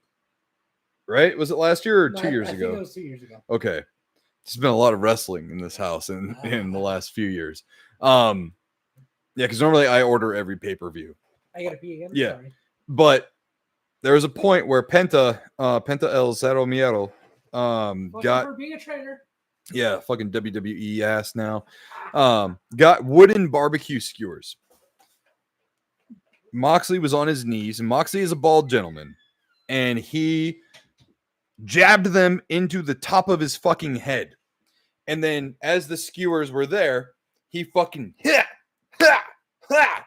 literally fucking drove them into Moxley's skull. So when Moxley had like hit Penta and knocked him over, the skewers were still like fucking standing flayed in Moxley's head. It's grotesque. It is literally like watching a horror movie play out. I mean, there was a Texas death match between Swerve and Hangman last year where Swerve and Hangman both used a stapled gun and stapled each other. And I think, Snark, you might remember this. Swerve got his tongue stapled. I remember something brutal happened with the tongue, but I want to say it was tongue stapled. Yeah, but either way, it's just fucking Gordo Steen says rigged. Yeah, okay. Yeah, no. This is like the furthest thing from fucking rigged. As they say, the only thing that's fixed is the finish. But yeah, man, AEW All In 2025 was one for the fucking record books. So kudos to the performers and like speedy recovery. Unfortunately, there is a professional wrestler who did come out at the beginning. His name's Adam Cole. You guys might know his father as longtime ring announcer Michael Cole. Adam Cole came out towards the beginning of the show and announced that he may possibly be medically retiring from an injury. So the injury happened on Collision on Thursday, where he took a really bad lariat. Who did? Adam Cole. Oh. And it might be a concussion-related lariat injury. And if you remember, before his ankle exploded on him, he was out for a long time with concussion injuries, where he was constantly, like, Britt Baker was taking care of him because he couldn't, like, do anything. He was, like, vomiting all the time and shit. Like, he was concussed for, like, months. Yeah, that sounds absolutely. So, the night before the show, Friday night, he was still planned on wrestling. Saturday morning, the owner of the company, Tony Khan, called Adam Cole and was like, hey, look it. Don't wrestle today. Don't. Yeah. Smart move. Smart move. Because for all we know, like, we could have seen a death in the ring. Which, again, I know pro wrestling's not everybody's cup of tea, but you also have to understand too that, like, what goes on in the ring and around the ring is very fucking real. And these dudes and girls put their literal lives on the line. I've seen guys literally die. Like Owen Hart die on a pay-per-view, and Vince McMahon kept the pay-per-view going. I've also seen guys get fucking straight up paralyzed. I've seen guys getting their necks broken. Like Stone Cold broke his neck. Owen Hart did a tombstone pile driver on him, but it was a sit out. So when he drove him down, Owen Hart sat on his butt instead of landing on his knees. So Stone Cold's neck just took the brunt of it, and he was paralyzed in the ring. Yeah, that dude. God. Yeah, pro wrestling is not a fucking joke. It's not a game. And a lot of people think it's just, oh, don't you know pro wrestling's fake? Okay, go ahead and you know what I mean, man? Go ask their families. The thing is that one slight fuck up on either end could either end or ruin a life. Yeah. Yeah. So the thing is, like, even if, all right, let's say let's say you call the moves fake, whatever. Right. The thing is, it takes professional levels of fucking, practice to get those moves down without literally killing someone. Yeah. WWE, I know in their training facility, they have a ring that's like a foam pit where you can practice moves over and over and over again. And if you can't land it in the foam pit convincingly, you cannot use that move. But WWE is also a little more, they're the softer brand. So if you watch their matches and you watch AEW's matches after, you're going to be like, oh, WWE plays it softball like big time. Which, I mean, like, to the performers, like, behest, whatever you want to call it. Like, I understand they want to look out for their performers because a lot of shit has happened with WWE. Yeah. Like, I mean, how many performers have died? So in ring one, in-ring. Up to my recollection, but there have been a lot of professional wrestlers who have died way too early due to professional wrestling injuries and or drug related incidents revolving around professional wrestling. I mean, we all know about the congressional steroid hearing from the early 90s with Vince McMahon and Hulk Hogan and all that. You can't tell me that Vince was not feeding these guys fucking steroids. Exactly. You know, like the day after the Ultimate Warrior was inducted into the Hall of Fame, he died. Heart attack. And when they did the autopsy, they said that his heart was like the size of a fucking pumpkin. Which is fucking typical steroid symptoms. Roddy Piper, dead before he was fucking like 50 or 60, something like that. Randy Macho Man Savage, dead. And like, granted, you can say, well, Andre the Giant, but Andre the Giant died of natural causes. Yeah, no, it was his condition. Yeah, the giantitis or whatever. Yeah. Gigantosaurus Rex syndrome. Gigantic. Yeah. As a matter of fact, I watched I turned on the TV the other night. I think it was like last Sunday, and the Princess Bride was playing on CBS. And hearing his voice again, dude, it was just like, that son of a bitch, man. I wish he made it. You know what I mean? He was such a cool guy. And apparently he was nice to he was the nicest guy to kids who would go backstage and shit. Well, apparently he was like the nicest guy to just everybody. Yeah. He was a sweetheart. There's a story, real quick side tangent. There's a story with Arnold Schwarzenegger. He was filming one of the Conan movies, and Andre the Giant took him out to dinner. Arnold tried to pay, and he goes, "No, I'll pay." And Arnold tried to sneak off to go pay for the bill. And Arnold says that Andre literally picked him up like a child and moved him out of the way and says, "I'll pay." And he paid the bill and then gave him front row tickets to whatever wrestling show that was on that night. So he got to see Andre perform.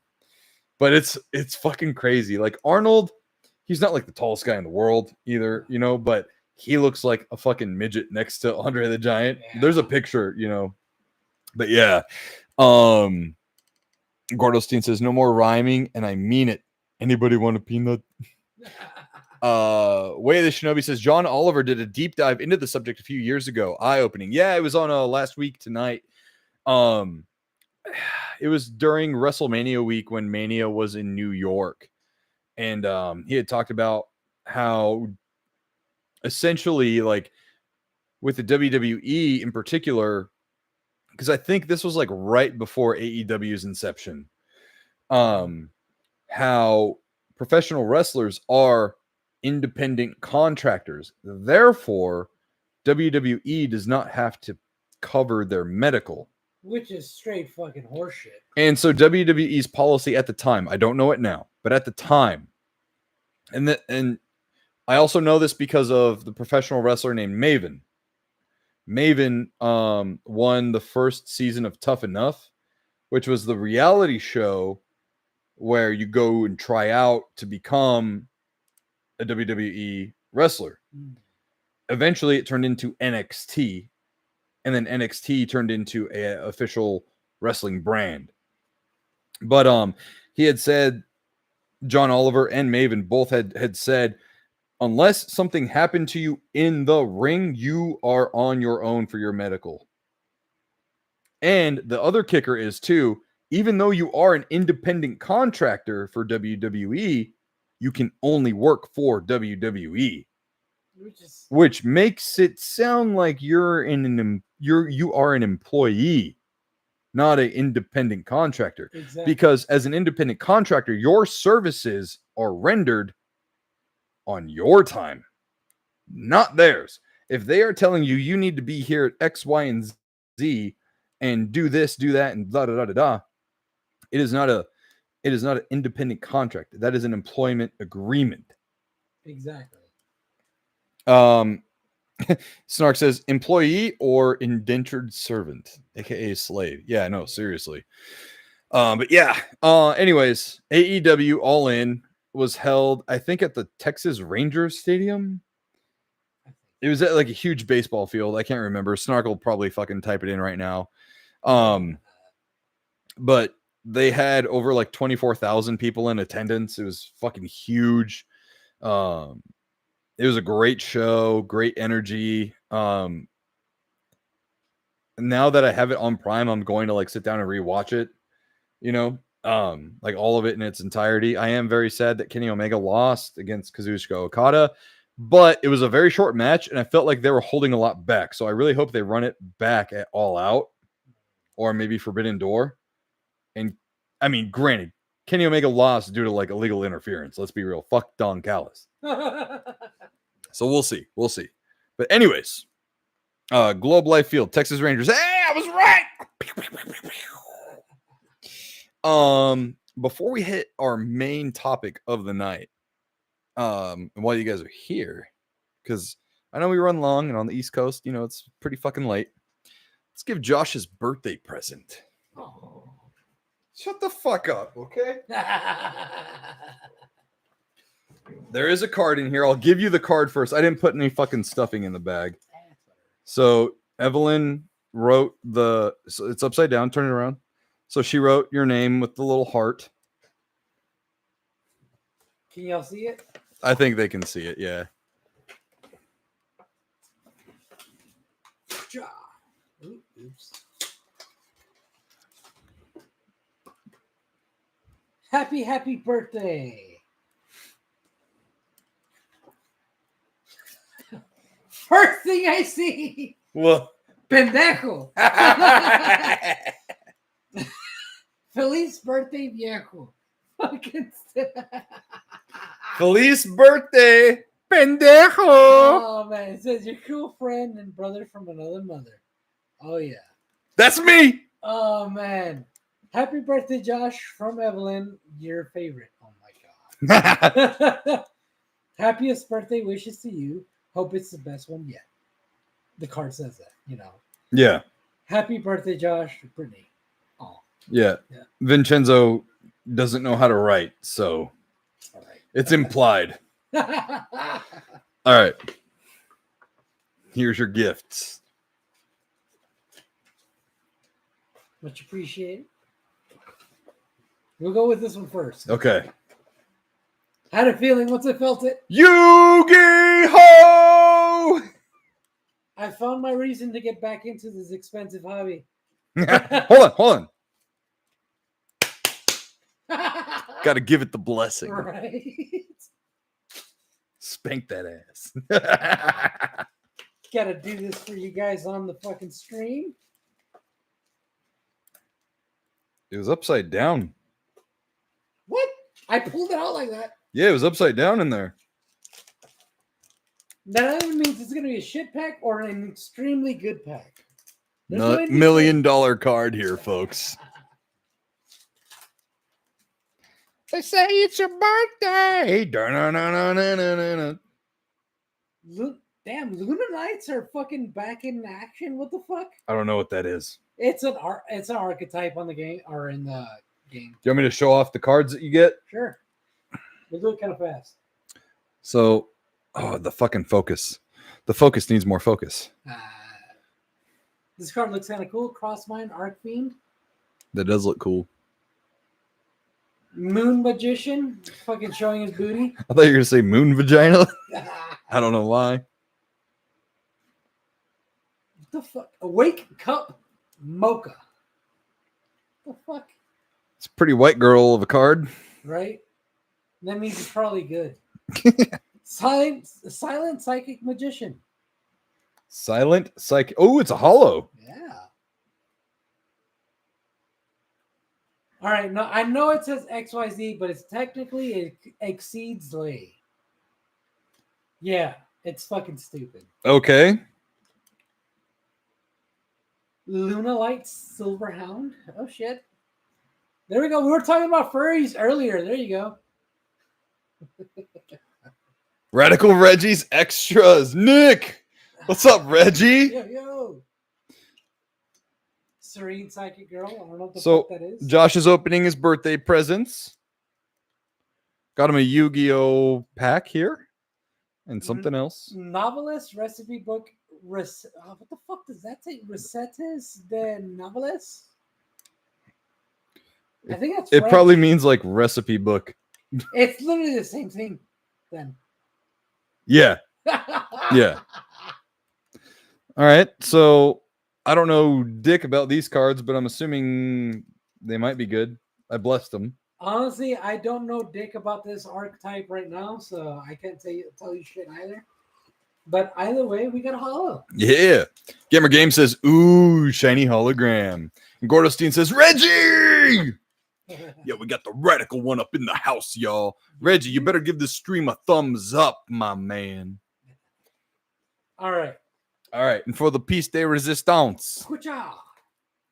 Holy shit. Fuck yeah. Fuck yeah. Yeah. It's funny because I was debating on whether I should get this game or not.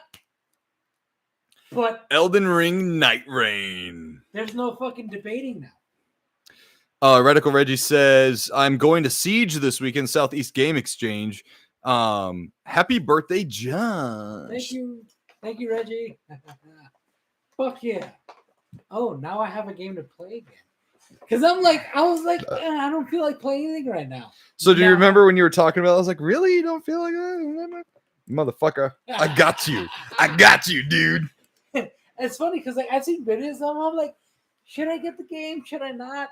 Well, I fucking got it now. Yeah. As a joke, I was going to get you the Dead Space remake. Honestly, I would have been happy with that shit too. Well, I know, but I was going to do it as a joke because I went to GameStop and the point of it was you don't want to buy that game because you don't want to support EA. So I was like, I will buy it from GameStop used. That way EA doesn't get a single dime out of it.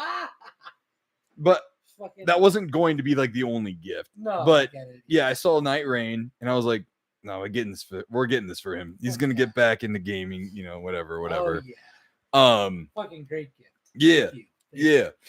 Yeah. You also have a nothing bunt cake in the mini fridge. I don't know. Do you want to do that now or do you want to wait till after dinner? Fuck it, we'll just do it real quick. Okay. We'll do it real quick. Go ahead and grab it. I'm gonna go ahead and grab a lighter. Do you have a lighter on you or no? Of course. Oh. All right. You asking a smoker if they have a lighter? Meow, meow, meow, meow, meow. Everyone, I want everyone to type happy birthday, best friend Josh, in the chat right now.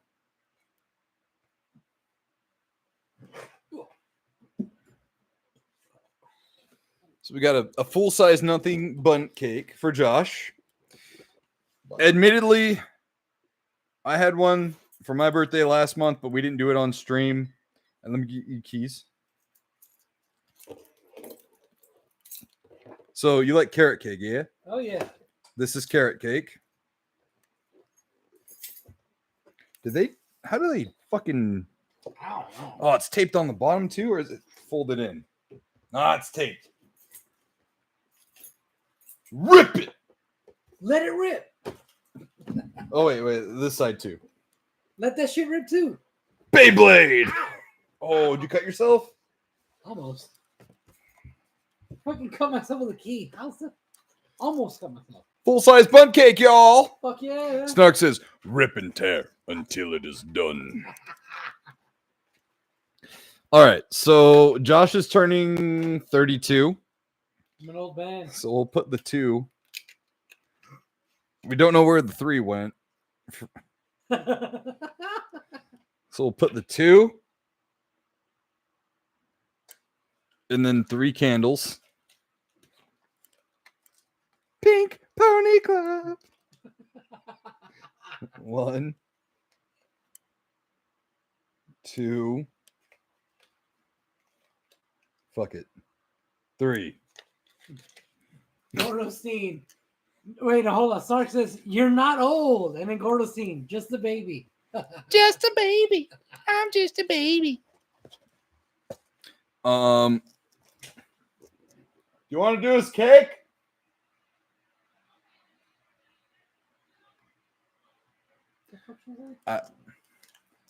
What? Okay. Here, hold on. Hold your cake. I gotta close the door again. Okay.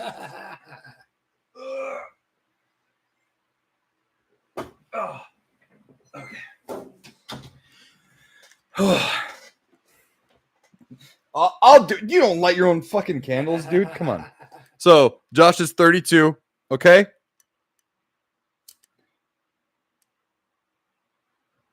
Now I have the Pink Pony Club stuck in my head. I don't even know what the fuck that is. So. I don't know either, but I've heard the chorus before. All right. Happy birthday to you. Oh, hold on. Let me do it like Creed.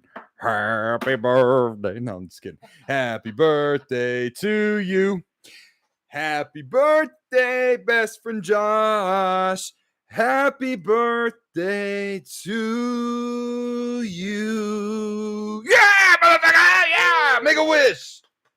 Your fucking wax is melting. Make a wish. Trick candles, bitch! I still blew them out. Oh, fuck you.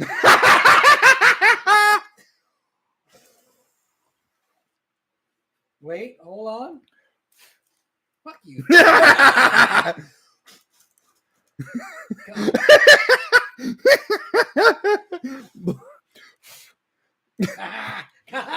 No. You're putting it towards the fan. Nope. You're getting germs on the cake. Here, let's put the candles in the can. There we go. Oh! Nah, bitch. Nah. It's like a serial killer in the movies, like Last Hurrah, you know. 2 years old. I'm 12. All right. My name's Jeff. We'll be eating this later. Yeah, later. Hold on, let me put at least the big flap back in. Yeah, I'll put it back in the mini fridge. Yeah. All right, and that was Josh's birthday cake. Yay! Rat Zombie says, "Got him." Dude, it reminds me of so what my brother did with his ex-wife was she was turning like 29 or some shit like that. Yeah. So he on her cake he put 29. No, she was turning 29. He put 28 of those relight candles. Oh shit! So the cake was literally a fireball. Did it fucking ruin the cake? Almost. Jeez. All right. So, happy birthday, Josh. Thank you. Even though it's tomorrow, I'm the first one to say it. Hey. All right. So, without further ado, let's hit our main topic of the evening. And that is none other than the series of Summer Cinema, Jean-Claude July. Tonight, we will be talking about... I can't talk and type at the same time. We will be talking about 1989's cult classic, Kickboxer. All right, you've got your glasses off? Yep. Okay. So, this is our third annual series of Summer Cinema. It is wild. I think our very first series of summer cinema started like kind of out of nowhere. Like summer had already started, but I was like, series of summer cinema sounds like a cool name. Last year we really got it going. And this year we're established. We know, you all know how we do. So last month was James Bond June. May is Martial Arts May. So Martial Arts May, James Bond June, and now we're in July. So that's Jean-Claude July. Fucking great, like, naming right there, honestly. All in here. All right, so we're going to do the guessing game. Guessing game, yeah. With my blind ass. So first we'll do IMDb. Josh has his glasses off because he is blind as a bat. He cannot see the computer monitor. Clearly, anyways. So, Josh, this is IMDb rating. They go 0 through 10. This is from over 64,000 ratings. What do you think the score is? You said out of 100%? Out of 10. Out of 10? We do this every week. Granted, you normally don't start off with IMDb. But out of 10, this was a hard one. Because, like, for me personally, it started off kind of and then ended on a really fucking high note. Mm-hmm. So I'm a little bit biased. But if these guys know what the fuck they're talking about, they'd at least give it a 7.2. Close but no cigar.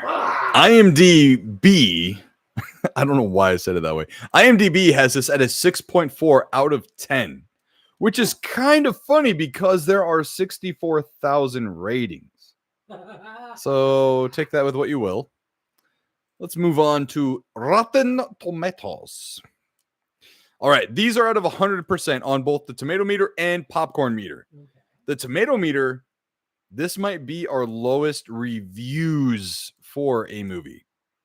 The tomato meter has 11 critic reviews. What? Yes. Okay, hold on. Have you seen Grown Ups? Yeah. Or Grown Ups 2? Yeah. Do you remember the black couple and their son? And their whole gimmick was, what? Tim Meadows, that's the actor. That is literally what you reminded me of right now. What? All right. Anyways. I mean, still, it's like, who doesn't know kickboxer? Yeah. Gamer Game says 6.4 isn't that bad for an action movie. I concur. Yeah. I agree. It's still a little low for a kickboxer, but still, not bad. So out of 100% and 11 reviews. I'm gonna have to go with 69. 36. What the fuck? This is the green splat on the tomato meter. No. They can go suck a dick. Now, it's not that bad. No, it is. I agree with you 100%. Now we move on to the popcorn meter. This again, out of 100% with over 50,000 ratings. All right. The actual fans should be a little bit more correct. We got to 74%. 74? Yeah. You're 10% off. 64%. No. But they can suck a dick. It is a full popcorn bucket. Still, 64 is low. Like, granted, even though for me the movie that was kind of rushed in the beginning, it felt a little off. Once you got to like halfway point of the training arc, yeah, and the end of the movie, it was fucking solid. It elevated it to above 7.0. Okay, so now we're gonna move on to Metacritic for our last review guessing game. Okay, let's hit the Metascore. This is based on 4 critic reviews, and again, this is out of 100. Oh, wait, hold on. I think I fucked up with the camera. You did. Unlock me. Unlock me. It's actually not a bad angle it ended at, but we'll move it a little more right there. Okay. So this is out of 100. I'm afraid to say with 4 critic reviews. Fucking 62%. 33, bro. What the fuck? Yeah, that's really fucking harsh. Why? That is really fucking harsh. I'm gonna actually let's see if we can let's read. Okay, so out of the 4 reviews, TV Guide magazine gave it a 63, saying nobody goes to these movies for their comic book plots, klutzy dialogue, or hammy acting, all of which Kickboxer has in abundance. They go for the action, and on that level, Kickboxer delivers the goods. The next one says from Miami Herald, this is a 50. What's missing in Kickboxer is a solid script and keen direction of dramatic sequences. Van Damme choreographed and edited all of the fight scenes, and his talent is undeniable. If you're thrilled by a flurry of spinning back kicks, elbow punches, really? I mean, whatever, and assorted high-flying martial arts tricks, Kickboxer has your name on it. The last 2 reviews are very fucking harsh. Portland Oregonian gave it a 38, saying Kickboxer is a film for the truly undiscriminating. It exists only for one reason: to display the physique and kickboxing style of Jean-Claude Van Damme. Compared to Van Damme, Sylvester Stallone is Laurence Olivier, and Chuck Norris is John Malkovich. That's fucking cruel. And the Los Angeles Times gave this movie a 20. They say this may not be the dumbest action picture of the year, but it's not for the lack of trying. Insurmountable plot implausibilities, rampant racial stereotyping, Superfluent. No, it's not superfluent. It's superfluous. Nudity and inhuman amounts of comically exaggerated violence. Kickboxer has it all. Superfluous nudity. There's barely any fucking nudity. There was no straight up nudity in the movie. You know what it was? They're just fucking jealous of his fucking toned cheeks that they had at the end of the movie. Yeah. So it is free to watch on Tubi, and it is also on Amazon Prime. Amazon Prime is a gold mine for Jean-Claude Van Damme movies. Oh, fuck yeah. They have a shit ton on there. Oh, yeah. A shit ton. Let's see what the chat's saying. Gamer Game says, you got to watch Hard to Kill. That's a real good Van Damme movie. Well, we got one more week. We got one, or no, how many? No, we're in the middle of the month. We got 2 more movies. Yeah. Let me double check, make sure our calendar is good. We got 2 more. Yeah, so I was thinking maybe Hard to Kill or Hard Target, and then maybe Double Team. That's the one with Dennis Rodman as well. Yeah, I mean, just for shits and giggles. But anyways, there's a lot of good ones to choose from. Yeah, there are. So let's actually okay, here's something else too. The Google users, 74% liked this movie. See what I mean? And I'll give it a thumbs up too. Like, it doesn't make sense what the fuck these critics, whatever fucking shit the critics are on, I don't want none of that. Yeah. So the year prior, Bloodsport, his big time debut movie, had come out. So this, like, he still wasn't the guy yet. You know what I mean? This was on his way up. Like, and during the 90s, it seemed like he had at least 2 movies per year come out. Yeah. Like a fuck ton. Yeah, oh yeah. And I'm not gonna lie, you know, like, Jean-Claude is one of the reasons why, like, I got into martial arts in the first place. Which is fair. I had told Britt yesterday, because I had this movie playing on my phone on the kitchen counter while I was making dinner last night, and I was like, there's this scene in particular, it's the end scene where they do the fight at the end, with the dipping the fists in the glass and all that. I was staying the night at my friend's house. My friend's dad happened to be a cop with my dad. And he was like, I'll let you watch this, but don't tell your dad I let you see this. And I was like, you fucking got it, bud. But I was like 4 or 5. You know what I mean? I was like, you got it, Chief. You know? The perfect age to watch the movie. Hell yeah. I mean, dude, honestly, I don't really even think this movie deserves an R rating. Hell no. I mean, it's literally fucking Bloodsport light. When you compare it to Jaws was rated PG. Or G. Dude, the most gore, the most blood you'll see in this is a scene where they fucking cut his stomach. And it was just a scratch. What was Jaws rated?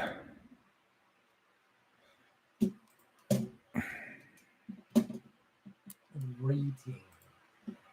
PG. So Jaws was rated PG. Okay. Way. Okay.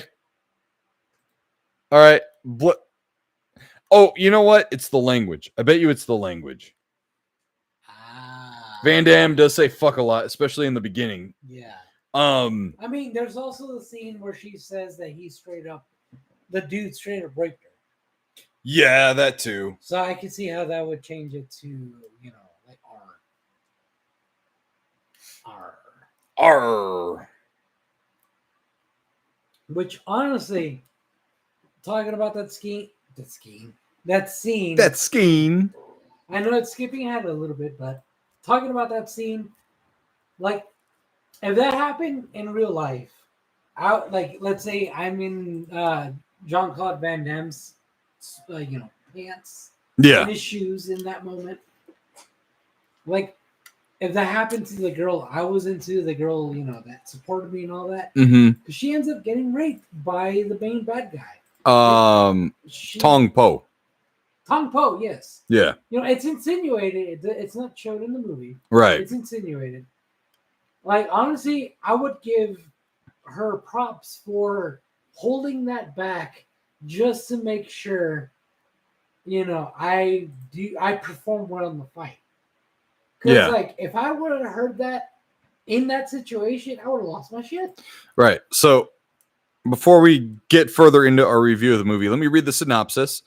Eric Sloan, played by Dennis Alexio, is an American kickboxing pro, helped by his brother Kurt, played by Jean-Claude Van Damme, in his quest for glory. But when the two go to Thailand to take on the legendary Tong Po, played by Michael Kessie, the opponent viciously beats Eric and leaves him paralyzed. Swearing vengeance, Kurt tracks down Master Jian Chow, played by Dennis Chan, and begins learning the sport himself, while also getting caught up in criminal intrigue involving thuggish crime boss Freddie Lee, played by Ka-Ting Lee. The movie was released September 8th, 1989. It was directed by Mark Disdale and David Worth. Got an R rating, running time of 1 hour 45 minutes. It was distributed by the Cannon Group. Cannon is a notorious 1970s and 80s production house.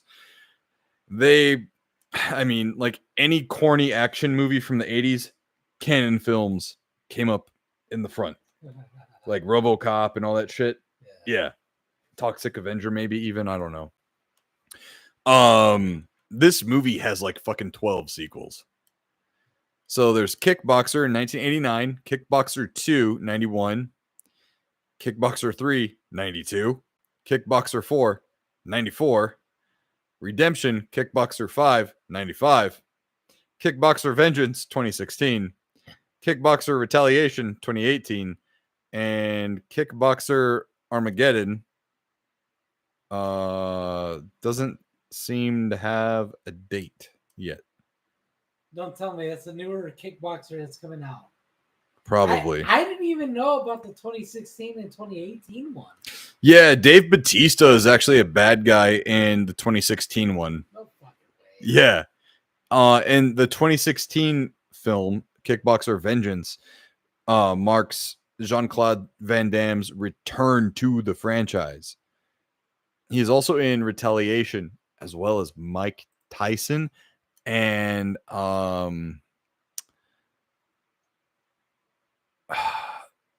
the big dude, the Mountain from Game of Thrones. Oh, and Christopher Lambert's in it too? What the fuck? Lord Raiden from fucking Mortal Kombat 95? what? Yeah, he's in the movie too. Fucking. Oh, the camera. Half Thor. Hey, hold on. This time it wasn't my. Unlock me. It wasn't my fault this time. Shh. Unlock me.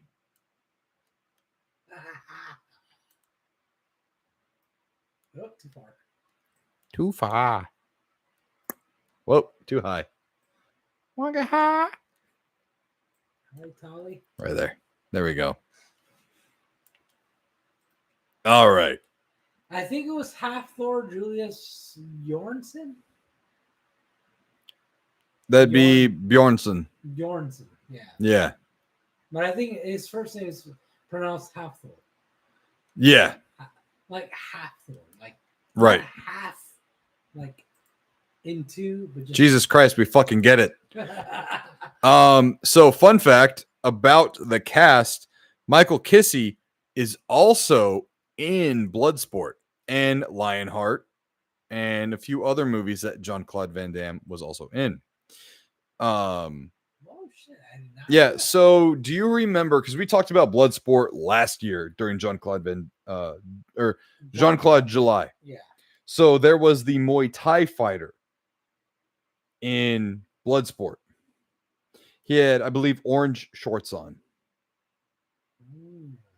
And I think he fought the dude from Africa who fought like a monkey. Oh, shit. I'm going to have to look it up. Cause, like, so here, no, I have the computer fucking open, bro. Yeah, but still. Thinking back on it, I can see that. Okay, so silver shorts, orange sash. This guy. That makes sense why I could not fucking like I could see it but not see it. Yeah. So fucking hair. Yes. He looks like a totally different person when he's bald. Right? And as a matter of fact, I'm not gonna lie.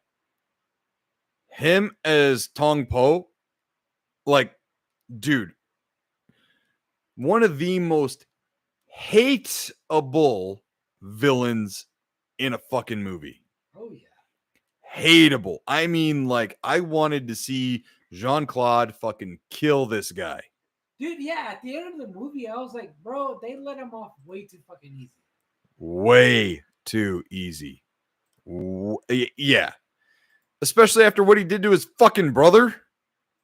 Well, straight up elbow into the spine and paralyzed his brother. And then he fucking, molested, essayed the love interest. Right? Like, that deserves minimum death sentence. No, that's too easy. Castration.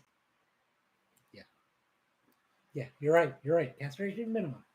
Because, like, not only does he paralyze, from the waist down his brother, but does that to the love interest? Yeah, no. He was let off too easy. Way too easy. Way too easy.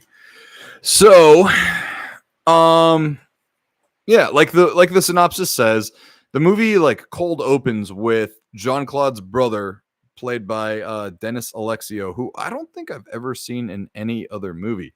And apparently he is an American, he was a former American kickboxer and actor. Okay. He's 66 years old now, of course. Let's see. I want to click on his Wikipedia and actually see his stats. Professional boxing record, 6 wins, 1 loss. That's not bad. 4 knockouts. His kickboxing record, he had a total of 72 fights, 68 wins, and 1 loss, 1 draw, 2 no contests. Those are ties or whatnot. He had 5 children. Yeah. So what's kind of crazy to me is, so in the movie, he is like the United States kickboxing champ. Yeah. Beat everyone, kind of like in the position of Rocky 3 when he fought Clubber Lang. Do you remember that movie? Yeah. So he was just knocking out people left and right, and then he fought Clubber Lang and was like, I'm fucked. You know, he got beat. Mickey fucking died. Had to train really hard, came back, beat Clubber Lang, aka Mr. T. So his brother was kind of in that position where he's like, I am not even getting challenged. So him and Jean-Claude, someone brings up Thailand, one of the reporters after the post-fight press conference. They're like, what about Thailand? I heard there's fucking great kickboxers in Thailand. He's like, fuck it, we'll book the flight right now. Yeah. And then it shows him going to Thailand. You get some really great scenic shots. You know, you see them like taking a river boat, like taxi down the river. They get to where they need to be. A total stranger in a new land kind of feel.